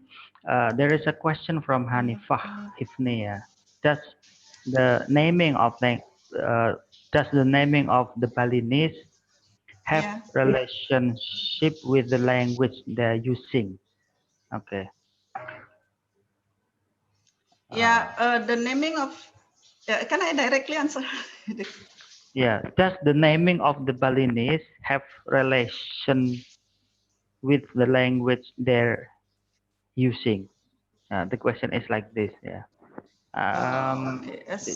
As maybe it will show the region or anything. No, it's very unique in Pagayaman, Bapak. For naming system in Balinese, I think all of us already understand there are at least 4 orders. Yeah, there is Wayan for the first order, Made for the second, Nyoman for the third, Ketut for the fourth one. So mostly when they are a diaspora, they don't use it. But in Pagayaman itself, they use it. In Pagayaman village, they use it from time to time. It means that I think it doesn't any relation with the language they use. Yeah, but it's like they try to accommodate their culture in this case. Yeah, thank you, Pak. Okay, thank you very much, Bu Sri Malini. Yeah, thank you. And I'd like to invite the next presenter, Bu Sri Malini, Dr. Zahra. Yeah, okay. Afar. Okay, thank you again. Okay, thank you very much for all. Okay. Okay. Okay, hello, can you hear me? Yes, yes, okay. Okay, hi. How can I share my... Yeah, you can share screen now. Okay.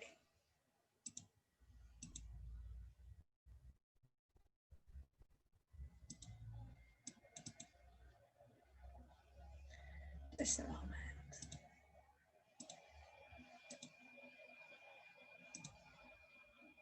All right, shall I start?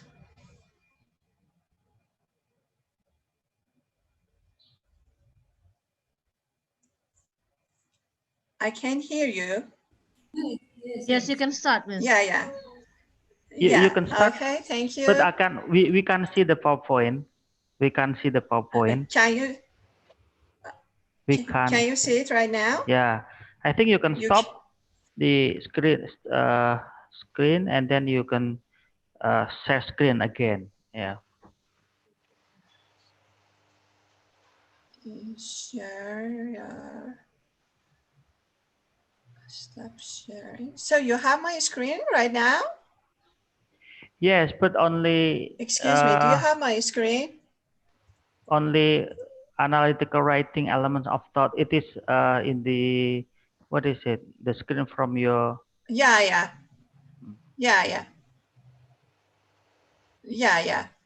So shall I start? Please start. Yeah, just restart. Excuse me, can I start right now? You can stop and then just okay. In the name of God. Let me. Okay. Now you can share screen. Okay. So yeah. Okay right now? Yeah. Okay, thank you very much. Yeah, we can see now. Morning, Yeah, ladies wonderful. and We can see it now. gentlemen. Thank you. Morning, gentlemen. My name is Zahra Shahsavar. I'm assistant professor from Shiraz University of Medical School of Iran. I'm very pleased to have all of you here. As you see here, the topic of my presentation is using elements of thoughts to teach students analytical writing. So my area of interest is in writing, and I'm going to show you how can we mix writing and critical thinking together in order to improve a student's writing. So let's see, what do we mean by analytical writing? Analytical writing is a type of writing which shows the thought process that the writer goes through to arrive at a given conclusion and discuss the information thus. I know that most of you in, for example, learning language know how to actually use analytical writing, but maybe you didn't pay attention to the points that we have. The important points of analytical writing are as follows. It doesn't assess how much a person knows about a specific topic, but as the writer's critical thinking and reasoning capability. Another point is that it evaluates writers' ability to communicate and support complicated ideas, design and test argument, and engage in a clear and intelligible discussion of an issue. So what is the problem and what I'm going to talk about it right now? As you know, although the aim of analytical writing is to assess writers' thinking and reasoning skills, there is no particular course for training such a topic for professors and students. That's why most classroom contains little practice at argumentation. And most of the students do not know how to write analytical writing in a perfect way. Also, it is a problem with the professors themselves. So what I'm going to say is the purpose of this study is using elements of thoughts to teach students analytical writing. Thought is created by Paul and Elder in 2020. And as it is mentioned here, we have 8 elements. I've worked on this elements of thoughts, and I found that if we can apply these steps one by one in a student's writing, the writing could be improved a lot, not only in terms of analytical writing, but also the other types of writing that, for example, like argumentative writing, academic writing, and something like that. So what do we mean by that? Let me give you a tangible example of this part. I would like all of you to read this argumentative essay, which is collected from GRE exam. As you know, GRE is one of the exams which contains analytical writing. So could you please just take a look at this? In this, for example, type of writing, it is mentioned that commuters complain that increased rush hour traffic on Blue Highway between the suburb and the city center has doubled the commuting time. So that was one of the problems. The favorite proposal of motorist lobbyists is to widen the highway, adding an additional lane of traffic. This is what is mentioned by the editor of a local newspaper. But last year, addition of a lane to the nearby Green Highway was followed by a worsening of traffic jam. A better alternative is to add bicycle lane to Blue Highway. Many area residents are keen bicyclists, so this is what the writer mentioned. We have to add another bicycle lane to Blue Highway because of the experience that we have on another highway, and because the bicyclists are very keen, and a bicycle lane would encourage them to use bicycles to commute, and so would reduce rush hour traffic rather than fostering an increase. Now, we want to ask the students to think about this letter, which is written to a local newspaper. we ask the students to think about the topic and then write a response in which they think that actually they want to evaluate the argument. So we need the argumentation and explain how the evidence would weaken or strengthen the argument. We want to say, in other words, whether the students agree with this or not. Do they want to actually support the idea of the writer or not?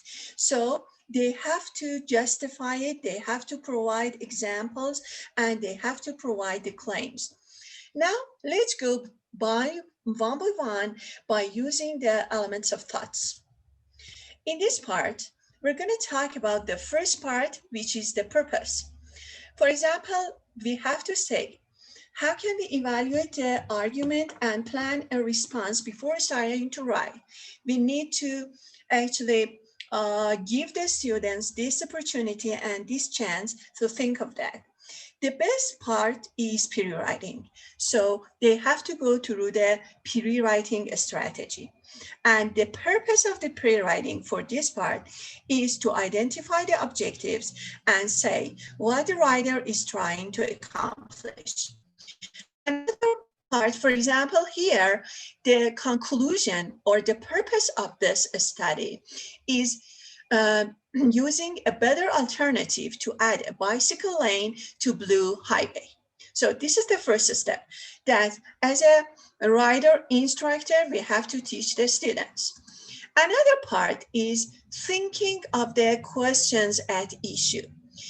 We have to ask the students, read the prompt very carefully and underline the keywords, identify the task before writing, and say, what is the problem being presented or addressed?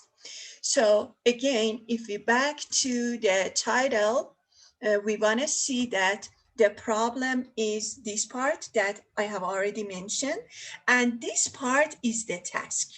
It means that if we use such an action, do we think that the situation would be better in the Blue Highway or not? So we have to take a look what the author asked us. This part is very important because based on different tasks, we have to write differently to evaluate the argument and explain how the evidence would weaken or strengthen the argument if we use such a thing. It means that we use the same rule that we use in Blue Highway. It means that adding a bicycle lane to Green Highway as well. So this part needs and actually encourages students to think, to find the specific evidence in order to support their ideas in their writing. Based on the elements of thoughts, another part is information, data, facts, observation, and experience. What do we mean by that?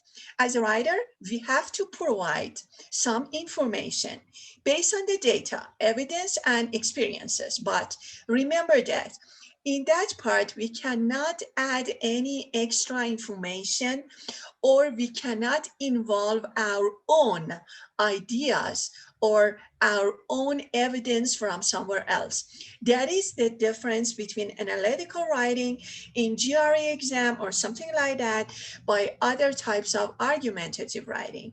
In the argumentative writing, the writer feels free to provide any supportings from different parts, even if from other, for example, research or something like that.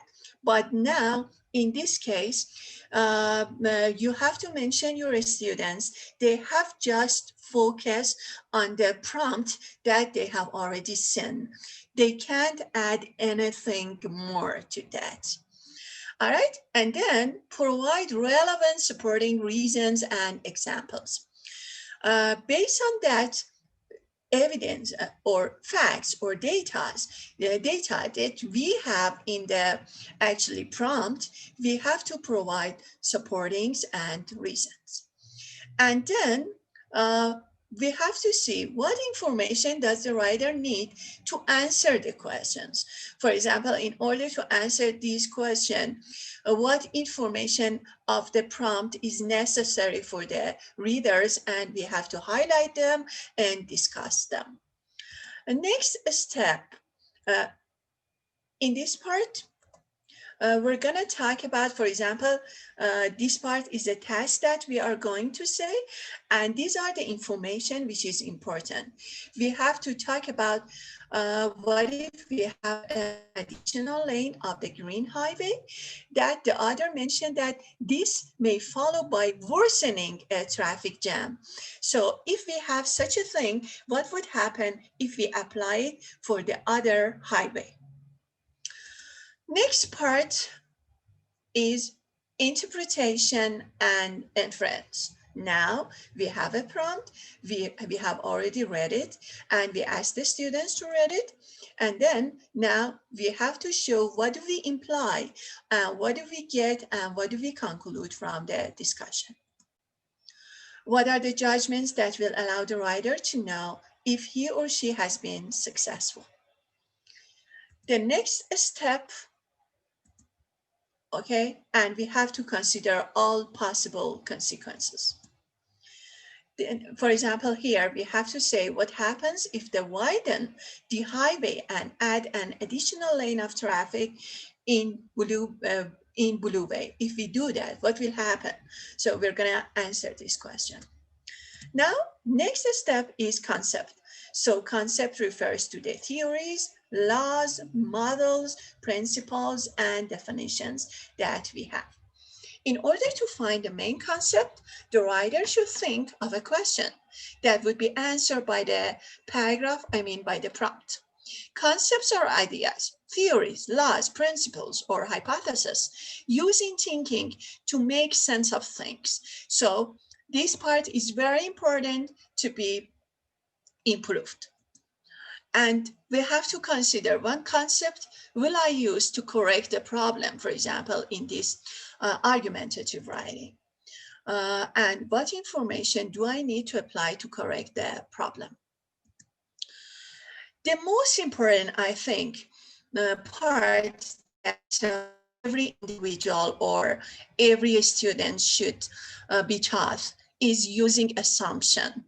The thing that can improve the writing, and it is very, very important point. So we have to ask the students to read the prompt carefully and identify the assumptions. What do we mean by the assumptions? Assumptions is a brief, often unstated or unexamined that someone must hold in order to maintain a particular position. This is the idea that is not actually proved. Something that is taken for granted, but that must be true in order for the conclusion to be true. It means that we are not sure. This is what we think, but there is no fact to support it. Assumptions, so tell the students or remind the students that assumptions could be actually divided into two groups. One of them is warranted assumption, and another one is unwarranted. What do we mean by warranted assumptions? Means a strategy that enables society to proceed through many activities in a routine manner. It means that something that we taken for granted, and it is possible to happen. Nevertheless, it is possible to be unfamiliar with some standard code or agreement. So this is something that you can think of that. This is not something out of your belief or out of your knowledge. But we have another one, which is unwarranted assumption. Unwarranted assumptions is something that cannot be acceptable by anyone. For example, if we say that if you expect milk to remain fresh in your refrigerator for a month, that would be unwarranted assumptions, and no one could actually believe it. So in our writing, in our analytical writing, we have to work on the warranted assumptions and tell the students avoid using unwarranted assumptions. Now, if we back to the argumentative writing prompts that we have here, it is mentioned that commuters complain about the rush hour to Blue Highway between the suburbs and city centers, and they propose motorist lobbies to widen the highway, adding additional lane. But the last year addition of a lane to the nearby Green Highway was followed by a worsening of the traffic. A better alternative is to add the bicycle lane to Blue Highway. Many area residents are keen bicyclists. A bicycle lane would encourage them to use bicycles to commute, and so would reduce rush hour traffic rather than fostering an increase. So ask the students to read it carefully and find the assumptions here. Maybe we have a lot of assumptions, but as a writer instructor, I suggest that ask the students to write between 3 to 5 assumptions for such a type of writing. Because if they go through just 1 or 2, maybe they don't have enough points for their supporting, and maybe their arguments could not be very one more strong. Minute. Okay, One more sure, minute, Zahra. sure. So the evidence, the assumptions here are this. For example, if this problem exists today, another one is Green Highway. Do you think that Green Highway and Blue Highway are roughly comparable? Another assumption, if a person enjoys bicycling as a hobby, then he can use the mode of transport to communicate to work. Another one, the added bicycle lane will not result in any accidents that actually cause more traffic delay than the current setup. So when you find the assumptions, go through the implications and consequences. What do we mean by that? What are the implications and consequences of these assumptions if they happen? And the last point is the point of view. After that, you're gonna see the point of view. It means that you put yourself in the place of the writers. What if the students read it? What if the professors read it? It includes what the writer is looking at and the way he or she is seeing it. What is the writer's point of view, and what other points of view should be considered in reasoning through the problem? So hope that you enjoy my presentation about analytical writing. I would be very glad to have your questions. Okay, thank you very much, Dr. Zahra. Because of the limited time, the participants can raise questions in the chat box. And now I'd like to say thank you very much, Dr. Zahra, and I'd like to invite. Okay, I'd like to invite Dr. Amita Vikram to be ready. Amita Vikram, are you there? Yeah, I'm here. Hi. Okay. Yeah. Good. You have 15 minutes to present, and the moderator will be continued by Bu Tarwiyah, because I will have Friday prayers here in Indonesia. Okay, time is yours now, Mr. Okay, Amita. I hope now you are seeing my slide. Yes. And yes. topic of my presentation is Saving Languages and Language Revitalization Program, documenting lesser known languages in Southeast Asia. So I'm talking about descriptive linguistic fieldwork, and descriptive linguistic fieldwork is unlike prescriptive grammar, where in prescriptive grammar you have rules that you need to learn, But in descriptive linguistic fieldwork, you need to describe a particular language, you need to conduct field study, you need to collect data, and particularly descriptive linguistic fieldwork. In descriptive linguistic fieldwork, we work on lesser known languages. So there is a romantic conception of descriptive linguistic fieldwork where theorists like Everett Foley and Eichenwald, they say that the person who is conducting data or who is documenting a lesser known language, that person should build a rapport with the community. And for that, field linguist can go and live with them. The person starts using that language, and the person must adopt into the kingship system. This is the romantic concept, and this is also known as the immersion approach. At the same time, there is also an interview approach where you can invite speakers of lesser known languages to your office, to your place, and even you can go to their villages and you can conduct data. You can place questionnaire. You can pose questions. So there is a difference between dirty feet and armchair approach. This interview approach is more inclined towards armchair, whereas once you go to the community, live with them, go and work with them in their fields, try to adopt their kinship system, it's a dirty feet approach. So how do we generally do this? We do this by collecting data, and the collection is for the purpose of documentation and then the description. So first step is documenting, and second step is description.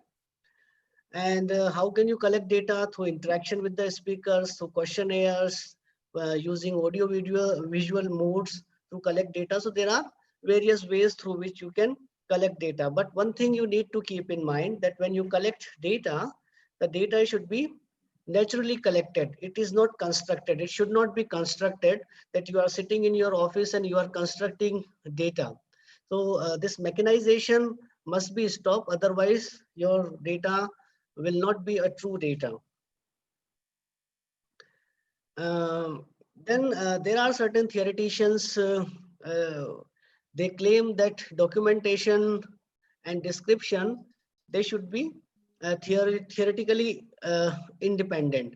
Now, what does it mean by theoretically independent? That means you are not going with already a baggage of a theory, and then you are collecting data according to let's say challenging the theory or supporting the theory. So that is one approach. Another approach is that that even if you have some theory in your mind and then you taking care of collecting the data, there is no harm. But these are different approaches, and the majority of descriptive field linguists, they believe that documentation and description to be theoretically independent. That means you need to freely collect data in the natural environment, and later on you try to find out whether some theory is applicable or not. So you should not be preconceived. You should not be preconceived while collecting the data. Now, relationship between documentary and descriptive goals. So what is the relationship between this documentary and descriptive goals? So first you start with collecting data. And how can you collect data? Like it can be in the form of word list, sentence list, discourse data, and you can integrate all these three things. And when it comes to documenting, then another type of documentary is like you record word and sentence recording, text recording. It can be in the form of you use pen and pencil and you transcribe the data, or you can record by audio visual mode. Then when it comes to describing that data, then when you are compiling that data in the form of dictionary, or when you are analyzing the sentences, like what is the subject verb order is there, or like any other thing, which type of question word is used in that data, what is the past tense marker, or when you are writing the reference grammar, then this is basically known as the description. Now, when we talk about this language preservation and language stabilization, then there are three types of programs generally you have. And like language revitalization is when the speakers are available, speakers still speak that particular language. And there is another problem like language renewal, when there are no remaining speakers, but people remember some words or phrases. That means people have stopped using that particular language as a mother tongue, but still they remember by their memory, they remember that, okay, 100 words I remember, 50 words another member remember. This is language renewal program. And language reclamation program, where no one uses this language and no one even remembers that language, but at the same time you have textual data available in the form of books or any other virtual place, and through that you can reclaim that particular language, that this language is different from this. So basically I have worked on a language revitalization program, and I have worked on lesser known languages spoken in Jammu and Kashmir in India. And so this is the map of India, and you can see like these are the language families, and the largest family is Indo-Aryan in the yellow group. Then the second largest is the Dravidian family, that is in the blue group. Likewise, you have different type of languages. So when you collect data, or when you start working on a language, then you must try to find out the genetic affiliation of that particular language. That is basically the starting point. Now again, like this is the way through which you can see like how Indian languages and European languages, they are connected. You can see like Hindi and modern English, they are in a way sisters, like how they are in sisters when you talk in terms of Proto-Indo-European. Then this is another, like even in Indo-Aryan, this Indo-Aryan branch has come out from Indo-Iranian, and you can see like different type of languages from Vedic Sanskrit, they have come out. Then you have different works that you have. As you can see in the middle, Hindi, then Hindi that has come from this Sursheni Abransh. So like this is again a very neat classification that you have. Then specifically this talks about the languages spoken in Jammu and Kashmir region. So again, languages spoken in Jammu and Kashmir, they also fall under Indo-Aryan family. And again in Indo-Aryan family, you have these three type of branches like inner, mediate and outer. So I have worked on the inner one, and as you can see some red languages written in red font. So these are the languages that I have worked on. Bhadarwai, Sarazi, Dogri, Bhalesi, Gujri, Saruri.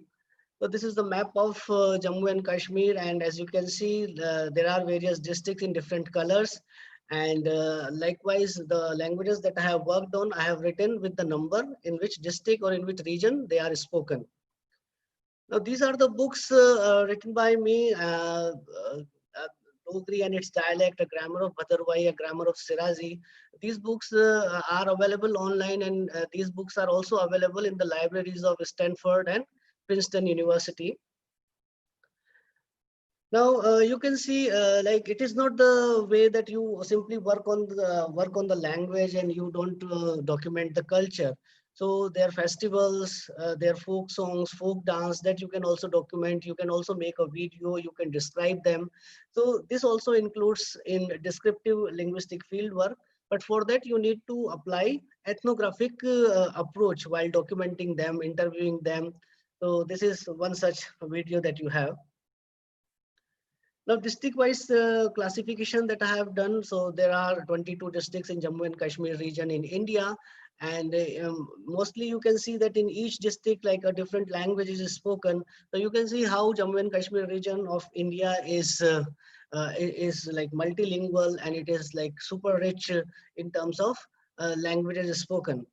So that is the case with most of the places in India, because if you document each and every language in India, then you will find that there are more than 4,000 languages or minor languages that you have.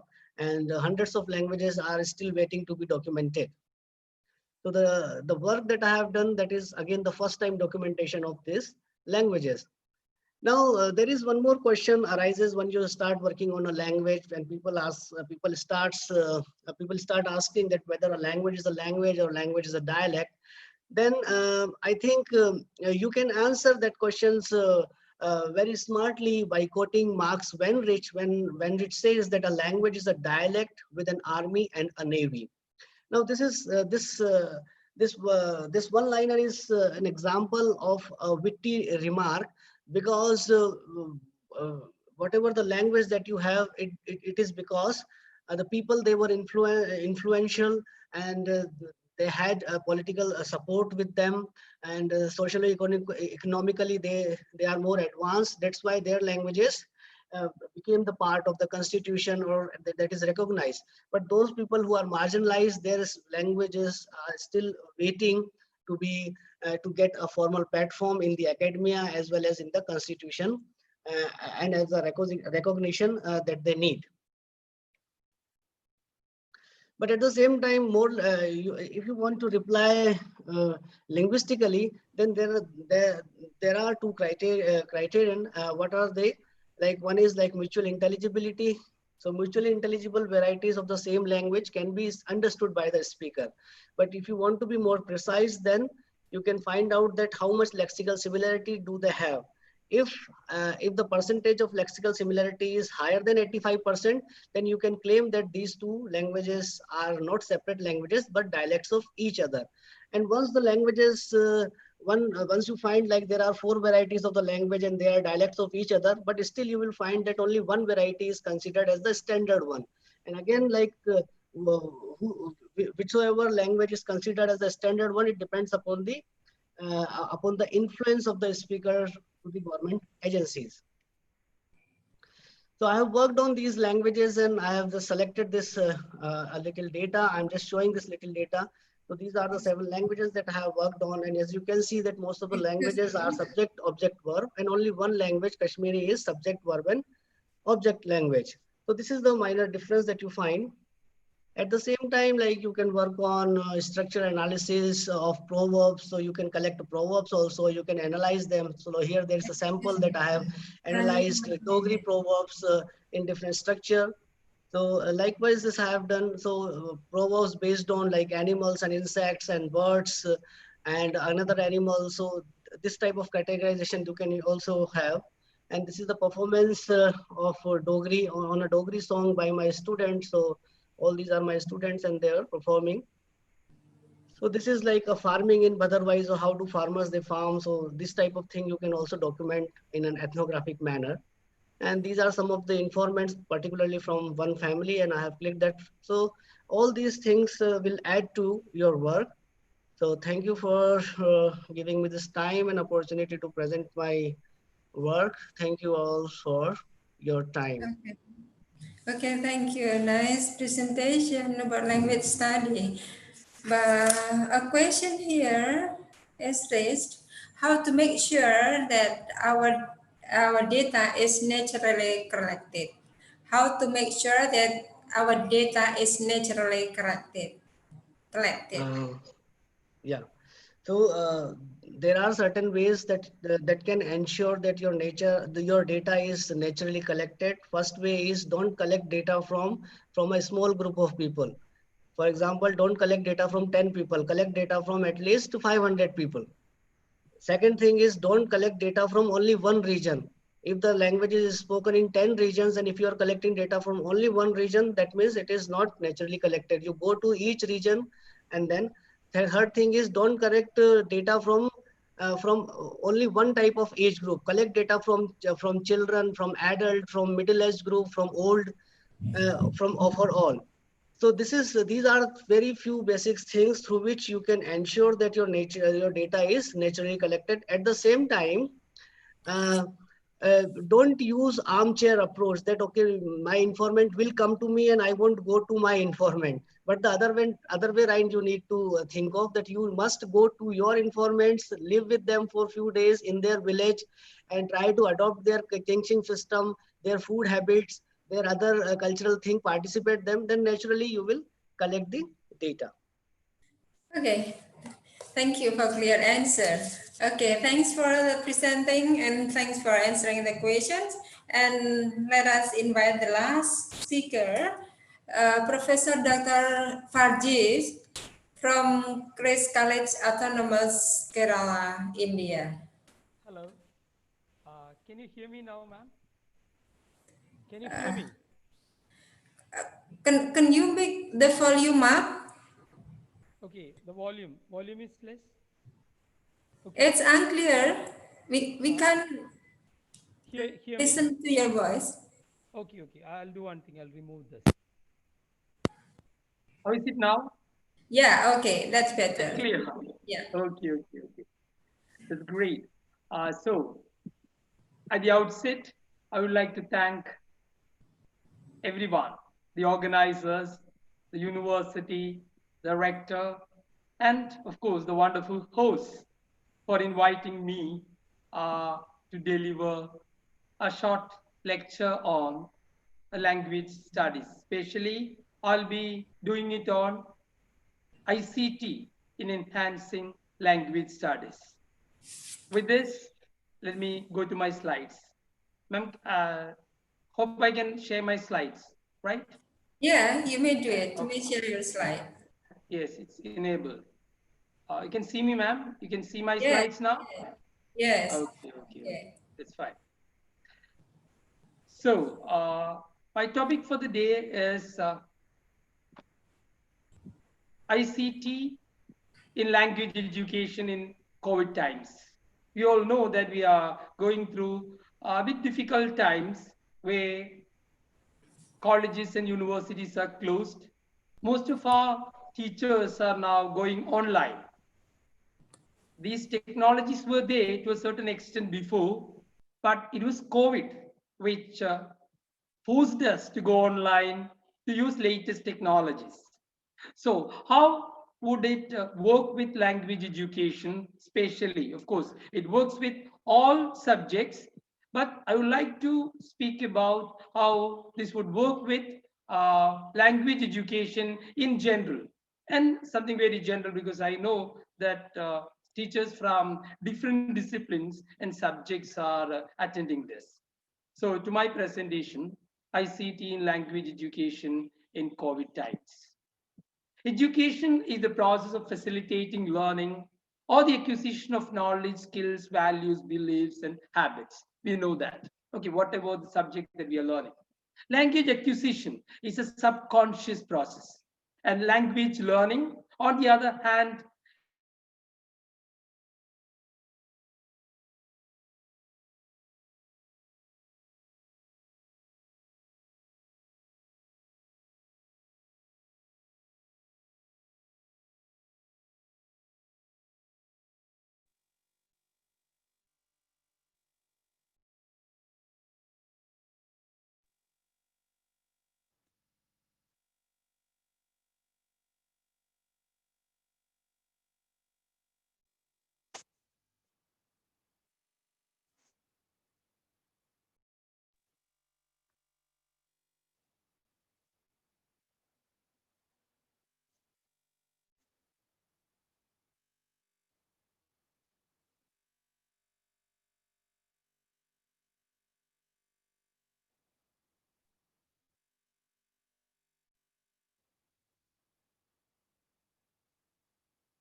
Ini nggak ada suaranya.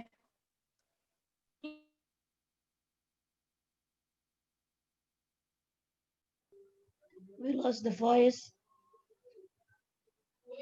There is no sound. Yeah, there is no voice. There is no sound. Yeah.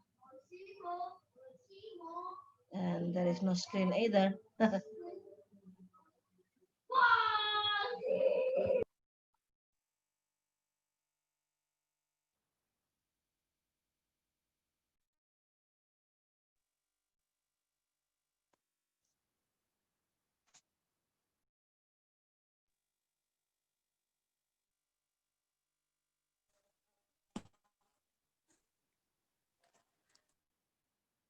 Voice.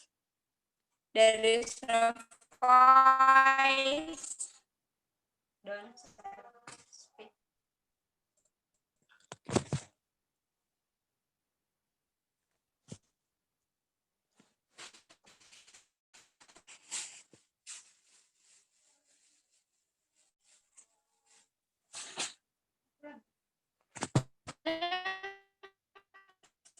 Yeah, okay, sorry. Yeah, I forget to unmute. Tadi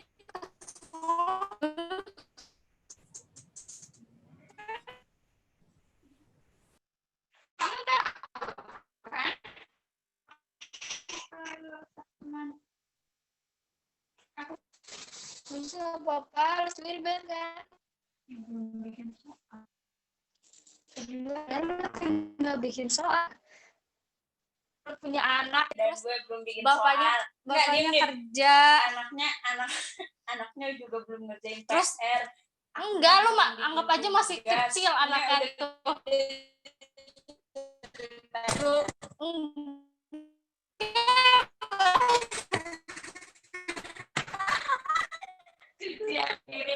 Makan belum suami bangun ke setengah rumah berantakan. Cucian di mana, terus baju mana di sini di sana, dan anakku udah ngejerewet.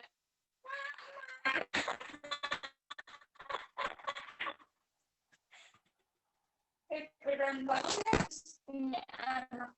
Ternyata besok ada pengajian ya, buat Jaya. Udah mah emang harus video callin anaknya, udah mah anaknya sakit, tugasnya belum, kita belum ngerjain. Okay, Belum lagi nih. yeah, we are waiting for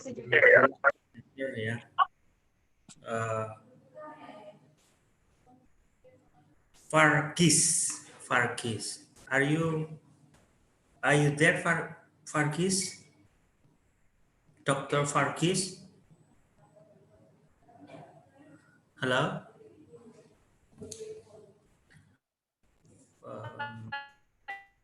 It's not.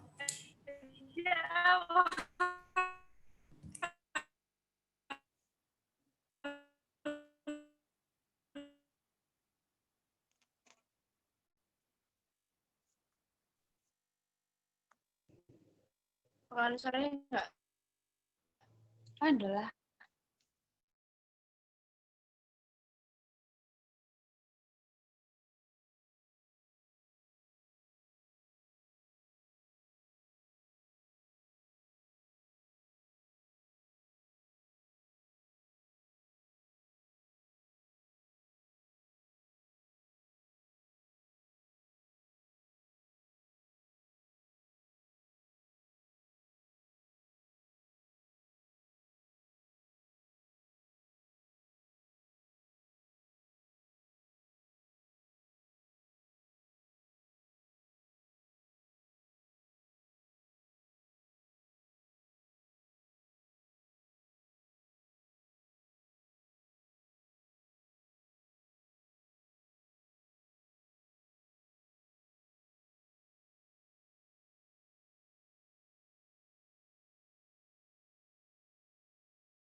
Okay, Dr. Farhis, are you there?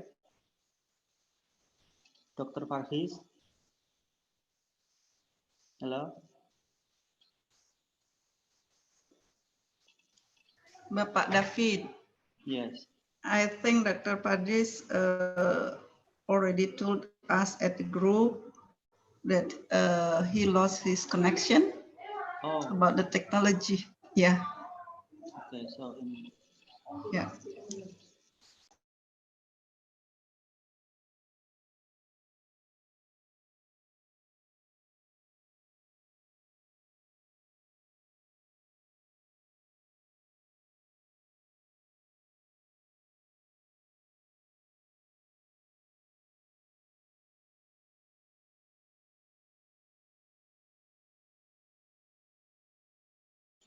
yeah, Putaria called him, yeah, and he is still preparing. Oh, sorry. Okay, just.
Yes, ma'am. Yeah, Dr. Farhis. Okay. Oh, Okay. yeah, I joined the wrong room, it seems. Yeah, yeah, you joined the wrong room. We are waiting for you. Yeah, and Dr. Mutmaina was presenting there. So I thought that was a filler. Okay, shall I? Yeah, you may present now. Okay, now with Putaria, yeah. As the moderator. Okay. Yeah.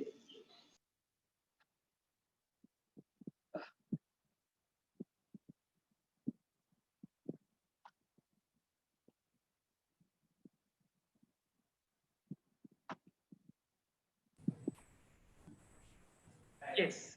So the topic is ICT in language education in COVID times. I hope you can hear me now, ma'am. Yeah, okay.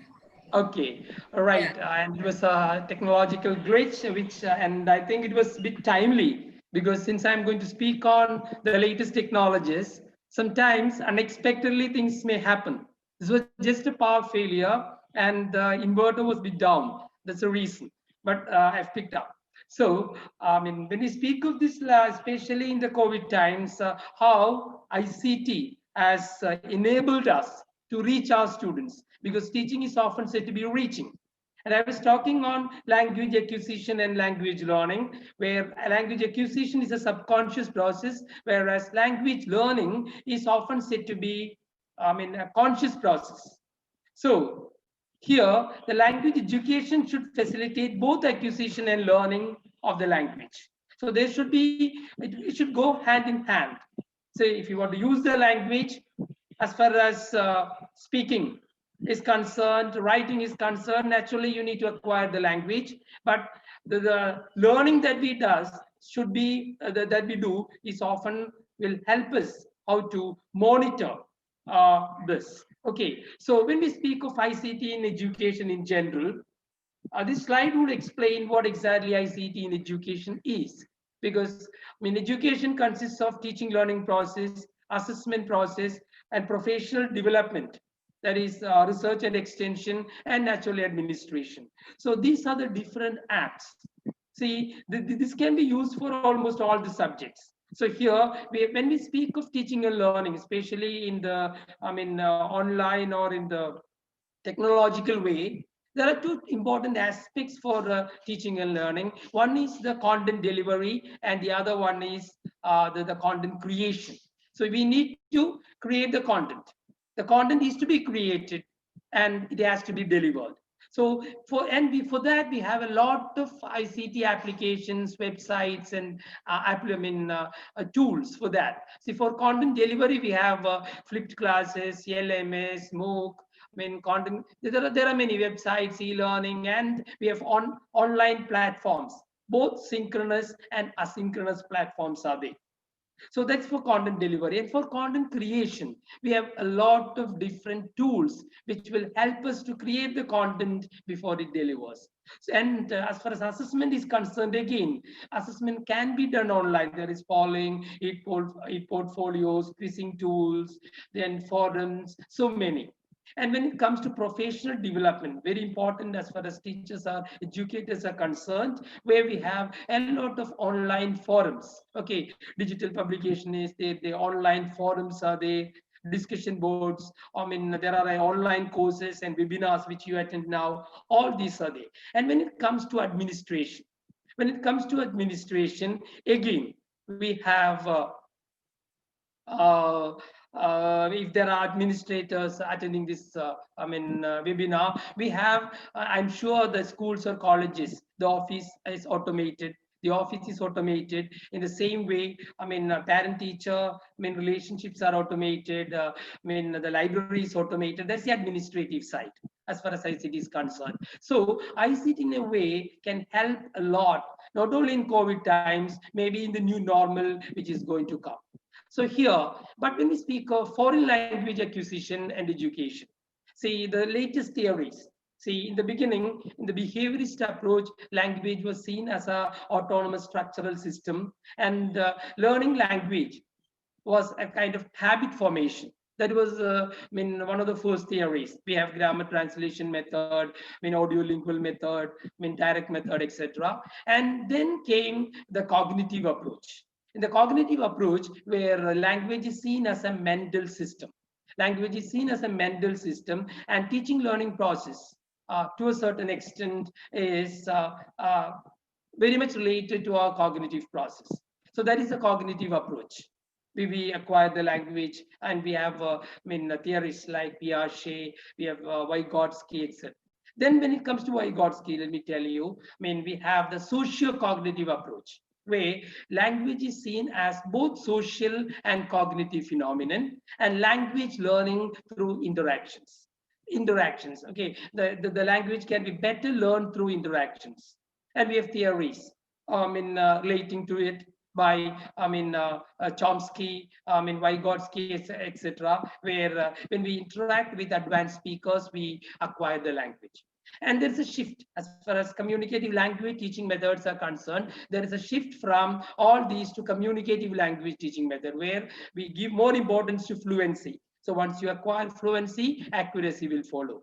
Communicative competence. Naturally, we give more importance to communicative competence. The earlier theories were stressing on structural competence, and we give more importance to subconscious or non-conscious acquisition rather than conscious learning. And whatever we acquire, that is often used for fluent communication, both in spoken and the written form.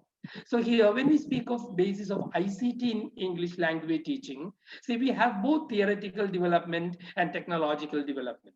Theoretical development, as I said, the socio-cognitive perspective, where language is seen as a social and cognitive phenomenon, and language learning through social interactions. And now we can interact with people all over the world. We are in a global village. Because of latest technologies, we can interact freely with people, of different countries. Okay, we can interact with native speakers. So that helps us to better our language. And at the same time, and that can be done through ICTs. That is because of the technological development of ICT and internet. Okay, so I should say the stage is set for, and we have a lot of applications for what I call listening, speaking, reading, and writing. So naturally, students can have a blended approach. We need to have, a certain amount of work done in the classroom, and the rest maybe online or through these technologies. So I would say, especially the information era, the industrial, revolution 4.0 has set a stage for us to acquire language, maybe as the native speakers acquire the language. So naturally, it has given a congenial atmosphere for us. Now, when we speak of COVID-19 educational implications, it's a tremendous challenge to teachers, to educators. I would say not challenges. In fact, I would say they are opportunities, possibilities and opportunities. And that is to rethink the basic tenets, the basic principles and beliefs about language teaching and learning of the language, and to deploy the media in creative and productive ways. We have a lot of applications now, a lot of media available. Technologies available. How to use effectively in our classrooms, okay, maybe online or in the new normal, offline in the face-to-face classroom. We should go for a blended learning and flipped classrooms so that the students benefit maximum. And I would say that would help language learning better. That is to restructure education to respond progressively and constructively to the social and technological changes. We have a lot of changes coming back, and our students are now digital natives. Maybe some of the teachers are digital immigrants, but our students are digital natives. And when our students are digital natives, to a certain extent, it is possible. It is possible for us to, in a way, help students to acquire this, the basics of language, and also the language speaking through this. Now, when we speak of influence of COVID on education, see, and especially in language education, there is a lot of positive outlooks are there, opening new venues in the field of education, paving way for learning new resources. Okay, we have a lot of what I call new venues in the field of education opened up just because of this, especially in the technology side, paving way for learning new resources. Are they now we have using a lot of new resources for teaching learning process, giving an opportunity to experience new technology interventions, enabling learning of new skill sets, reinforcing the need for continuous learning, creating a totally new education vertical. So that is a positive outlook. At the same time, negative influences are closure of institutions, increasing compulsive use of electronic devices, whether you like it or not, you have to use it. effect on general well-being, social disengagement, of course. So social disengagement is there because we are not in a position to interact with others, and the social emotional side is now a bit weak because of this pandemic. Social disengagement, denial of extracurricular activities. Okay, especially in our university, we are conducting an online arts festival, and it works. Exposure and experience is limited. Teacher-student disconnect is there. Teachers are often complaining about both students about the disconnect. Challenges in sustaining relationship and creating sense of insecurity and uncertainty. Okay, these are influence of COVID. But let's say, and there are also some reasons, and when we especially go online, there are certain reasons for disengagement, like ineffectiveness of virtual classrooms, and that is because of the teacher-taught mindset. Students think that they can learn only when the teacher teaches. Okay, teacher-taught mindset is very much, and often both teachers and students think that teaching learning process can take place only in the classroom. So that's one reason. Then, of course, limitation in interaction is there. Absence of community feeling and class atmosphere, of course, because we are not meeting in the classroom. Sense of isolation and unconducive home environment. We cannot say home environment is always suited for this purpose because it's something new to us. Then, of course, there's the challenges of technical glitches, which I had in the beginning. Okay, bandwidth, laptop, desktop capability, inadequacy of resources, requirement for more than one laptop, whether is a problem. Power situation is often power situation affects us. Lack of individual attention often, because since we are teacher-learner responsiveness is also in a way limited. There is, of course, computer fatigue. When you are exposed to computer screen for a long time, they get tired. And another one is content conflict. So these are some of the problems that we have to envisage. So there have to be a big change or a paradigm shift among both teachers and students in these times, especially not only in language learning, in learning and teaching of all subjects. So the impact of ICT on teaching and learning has changed the way teachers teach, and it has also changed the way the students learn. Okay, there's a shift from knowledge transmitter. See, in the face-to-face classrooms, teachers were knowledge transmitters, primary source of information. From that, we should change to a learning facilitator, a collaborator, a coach, a knowledge navigator, and a co-learner. Okay, so we need to be a coach. When I say not teacher, we often dwell on the thinking domain, but a coach dwells on all the three domains: affective domain, with the cognitive domain, and also psychomotor domain, and gives more importance to skill development. And most of language learning consists of skill acquisition. So that's also important. So knowledge navigator and a co-learner. Teacher controlling and directing all aspects of learning. Teacher giving students more options and responsibilities for their own learning. That's one thing. Teachers is to give students more options and responsibilities for their own learning. And that means students will have to be, so we need to have induction programs maybe for students so that they can catch up. Okay, so and students need to be self-motivated, self-regulated, and self-directed students for better performance. So these are some, so from maybe the teacher-centered classroom to the student-centered. So this is the paradigm shift. So for example, the instructor's duty is to introduce all these different, what I call learning resources to the student. Because as far as language learning is concerned, all these different resources are equally important as far as acquiring the language. So it is the duty of the teacher to, that this is a paradigm shift. Maybe the learner-centered classroom where teacher can influence, or teacher can in a way influence students through all these different resources. It is his duty or her duty to introduce them to these resources. Now, another thing is the traditional classroom model. See, when we take Bloom's taxonomy, the different levels, the cognitive levels, I'm taking only the cognitive levels. See what happened in the classroom. This is an example of a kind of flipped classroom. In the traditional classroom, in the face-to-face classroom, often remembering, understanding. Remembering and understanding, we were very busy with making students understand the concepts, okay, in the face-to-face classroom. And often the higher cognitive levels like applying, analyzing, evaluating, and creating to a certain extent were to happen outside the classroom, and sometimes it never happened. Okay, because in the classroom we were busy teaching them. from the moment that we enter the class till the end. And the examinations are also to a certain extent oriented with understanding and remembering. But when in the new normal, maybe in the post-COVID scenario, see what is going to happen because of the social distancing, students cannot come in big groups to classes. Okay, so they may have shifts. So remembering what happened before in the classroom may be happening in the online. See, out of the classroom, remembering and understanding, giving the classes. And whenever they come to the college, to the university, the applying, we can discuss with them, we can clarify their doubts, and creating is putting what they've learned into new forms. So applying, analyzing, and evaluating can take place in the classroom, whereas the online, the class, what happened before, I mean, in the traditional classroom can happen online. So this would be a change, and especially for language, this would be of more, because more discussions, more what you call activities can take place in the classroom.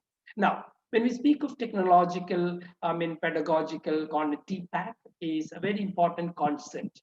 Okay, and this has to be, what you call reflected by our teachers. We have the content, we have the pedagogy, we have the technology. And I'm sure this content knowledge, pedagogical knowledge, and technological knowledge, when they happily blend here, we can see when they happily blend, that would be a teacher who is equipped to teach in the post COVID scenario, where you need to use technology. See, the content knowledge, because we have been learning the subject for a very long time, so the teachers will be very good at content knowledge. And pedagogical knowledge, of course, they will have some educational background or educational degrees that they have taken, so pedagogy will be also okay. But when it comes to technological knowledge, we need to have those technological knowledge which we really need. Okay, not all technology, because we are not techies. We are not great technologists, but we should know what technologies can be effectively used for teaching, learning, especially that of language, in the language stream. So the content knowledge and the pedagogical knowledge. So when these three domains happily blend, we'll have the most what you call a suitable teaching learning environment which we can give to our students. So let me tell you, using technology or ICT is successful in a classroom is a mindset, not a skill set. It's a mindset. The mindset of the teachers will have to change. The mindset of the students will have to change. So there we have plenty. We have let me tell you, both hardware and software are in plenty, but what we need is humanware. Humanware. Humanware in the sense, the individual teacher's ability to plan, design, what they call the pedagogical uses of different technologies. Something very important. Okay, that is the humanware, because we have hardware, and so it's not the hardware, it's not the software, but the humanware that matters. Okay, the individual teachers, what do you call, ability to plan with available technologies. We may not have all the technologies because we live in a world with technical or technological divide, or naturally there are digital haves and have-nots. A lot of problems come up. Okay, students may not be having the gadgets. If at all they have the gadgets, they may not have what do you call the connectivity, proper connectivity, bandwidth issues are there. So many problems are there, but even then it's the mindset. Now, especially in the pandemic, we cannot engage our classes in the usual way. So this would be one way. And even after the pandemic, I think this will pave way for a blended learning situation where students will be benefited maximum, especially for foreign language learning. These technologies will help a lot. So before I wind up, see, I would like to mention something about people, different types of people who you became during COVID-19. Okay, it is said that 50% of people are still afraid. They grab the toilet paper. You might have seen in the European countries, complain about having to sit on your ass. We have nothing to do. They complain. They grumble. Is this not over yet? Sleep until 12 to 14 hours because they have nothing else to do. That is the group of 50% who are a bit afraid. Then the learning, but 40% have entered the learning zone where they use the time to learn new things. Find ways to stay productive, give up what you cannot control, take action with your extra time, live in the present, not in the future, work hard. Okay, this is something very important. Okay, learning. live at the present and not in the, and work hard. They're working hard. 40%, very positive. But 10% of, I should say, enter the growth phase. And the growth phase, plant the seed for something amazing. They are doing something now which will help them maybe for their life to come. Identify this time as potentially life altering, and they're putting in a lot of effort to, to learn and to be smart. Use the time to build something that will have value for the rest of your life. They are into digital publication, into webinars and reaching everywhere. Become mentally tough, become great at time management, develop a major skill set, change your life and work smart. So when the 40% in the learning zone are working hard, the growth zone people are working smart. So we need to work smart. And in order to work smart, we used to use latest technologies to work smart to reach our students. So I would say one need to work smart. Yes, sir. Yes, ma'am, I'm winding up. One need to work smart work rather than hard work. And with the latest, see, the old story which you all we know, how a crow drank water in a pot by putting stones into it and the water level came up. So naturally, more than hard work, we need to have smart work. And for the straw, we have the latest technologies. Let's use it, and let's for the benefit of our students. And when teachers and students synchronously work with latest technologies, I think the foreign language education will thrive, will go well, and will help everyone, and students can pick up language as they picked up their mother tongue. Okay, thank you. So I wish everyone smart teaching and learning. Thank you very much. Smart teaching and learning. Thank you. Okay, thank you. Thanks for comprehensive information, comprehensive sharing on the use of ICT and language education, especially in COVID times. Yeah, I'm interested in the word smart work, not hard work. Yeah, smart work, not hard work. So it means that the use of technology here is a matter of skill, and it is also stated in your slide that it is a matter of skill set. Yeah, skill set. So we need to be skillful in ICT. But still, especially during COVID-19 here, we have skill, but especially when we implement ICT asynchronously, online learning, which is asynchronously, sometimes this kind of method doesn't support our students' fluency, especially fluency. Yes. What's your opinion? It affects the fluency, you said, right? Hello, yeah. ma'am? Yes. See, but fluency, let me tell you, of course, is something which need to be created, or which need to be introduced through, talking, right, or speaking among themselves. But there are certain, apps where they can also interact. For example, there is one epauls.com. epauls, epauls.com is a classroom situation, or there are around 300,000 classrooms where students are freely interacting, both synchronous and asynchronous mode. Synchronous means through chat. That is one thing. And asynchronous mode, I would say, through text messaging, etc.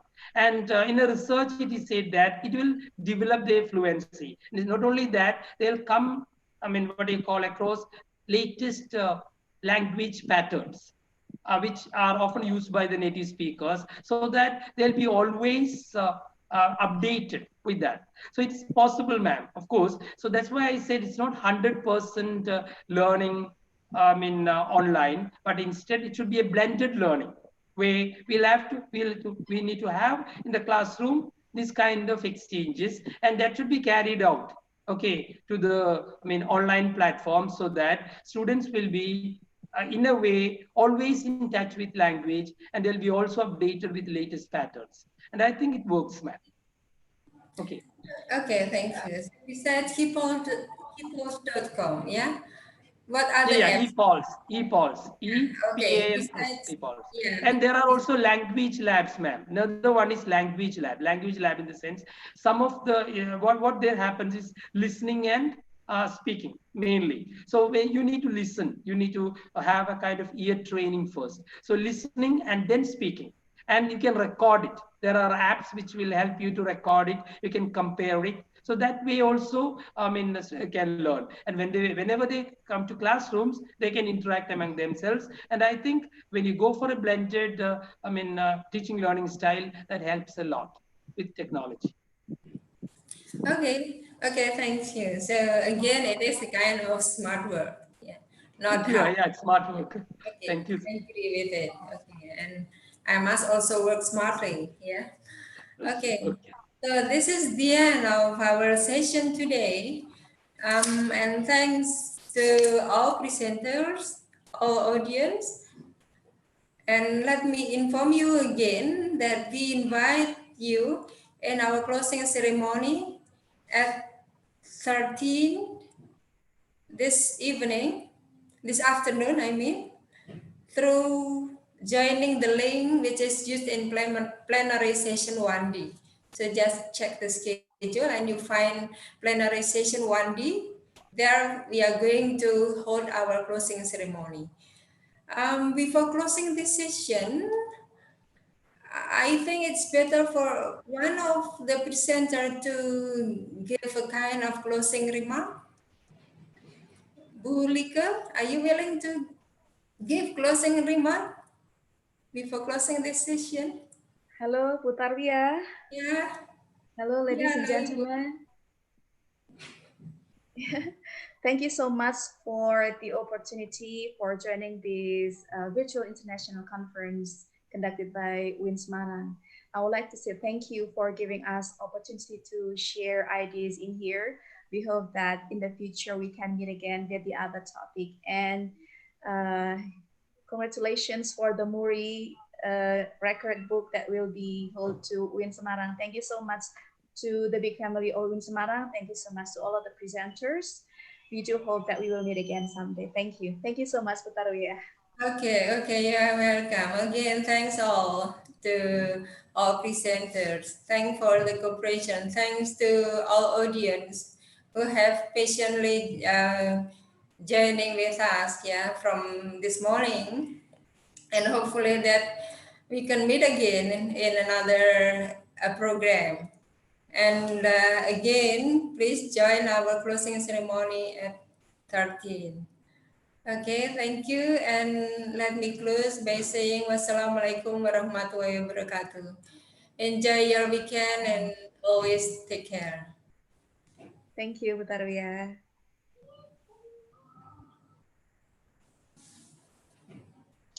Thank you very much, Ibu. Bu Lika, how are you?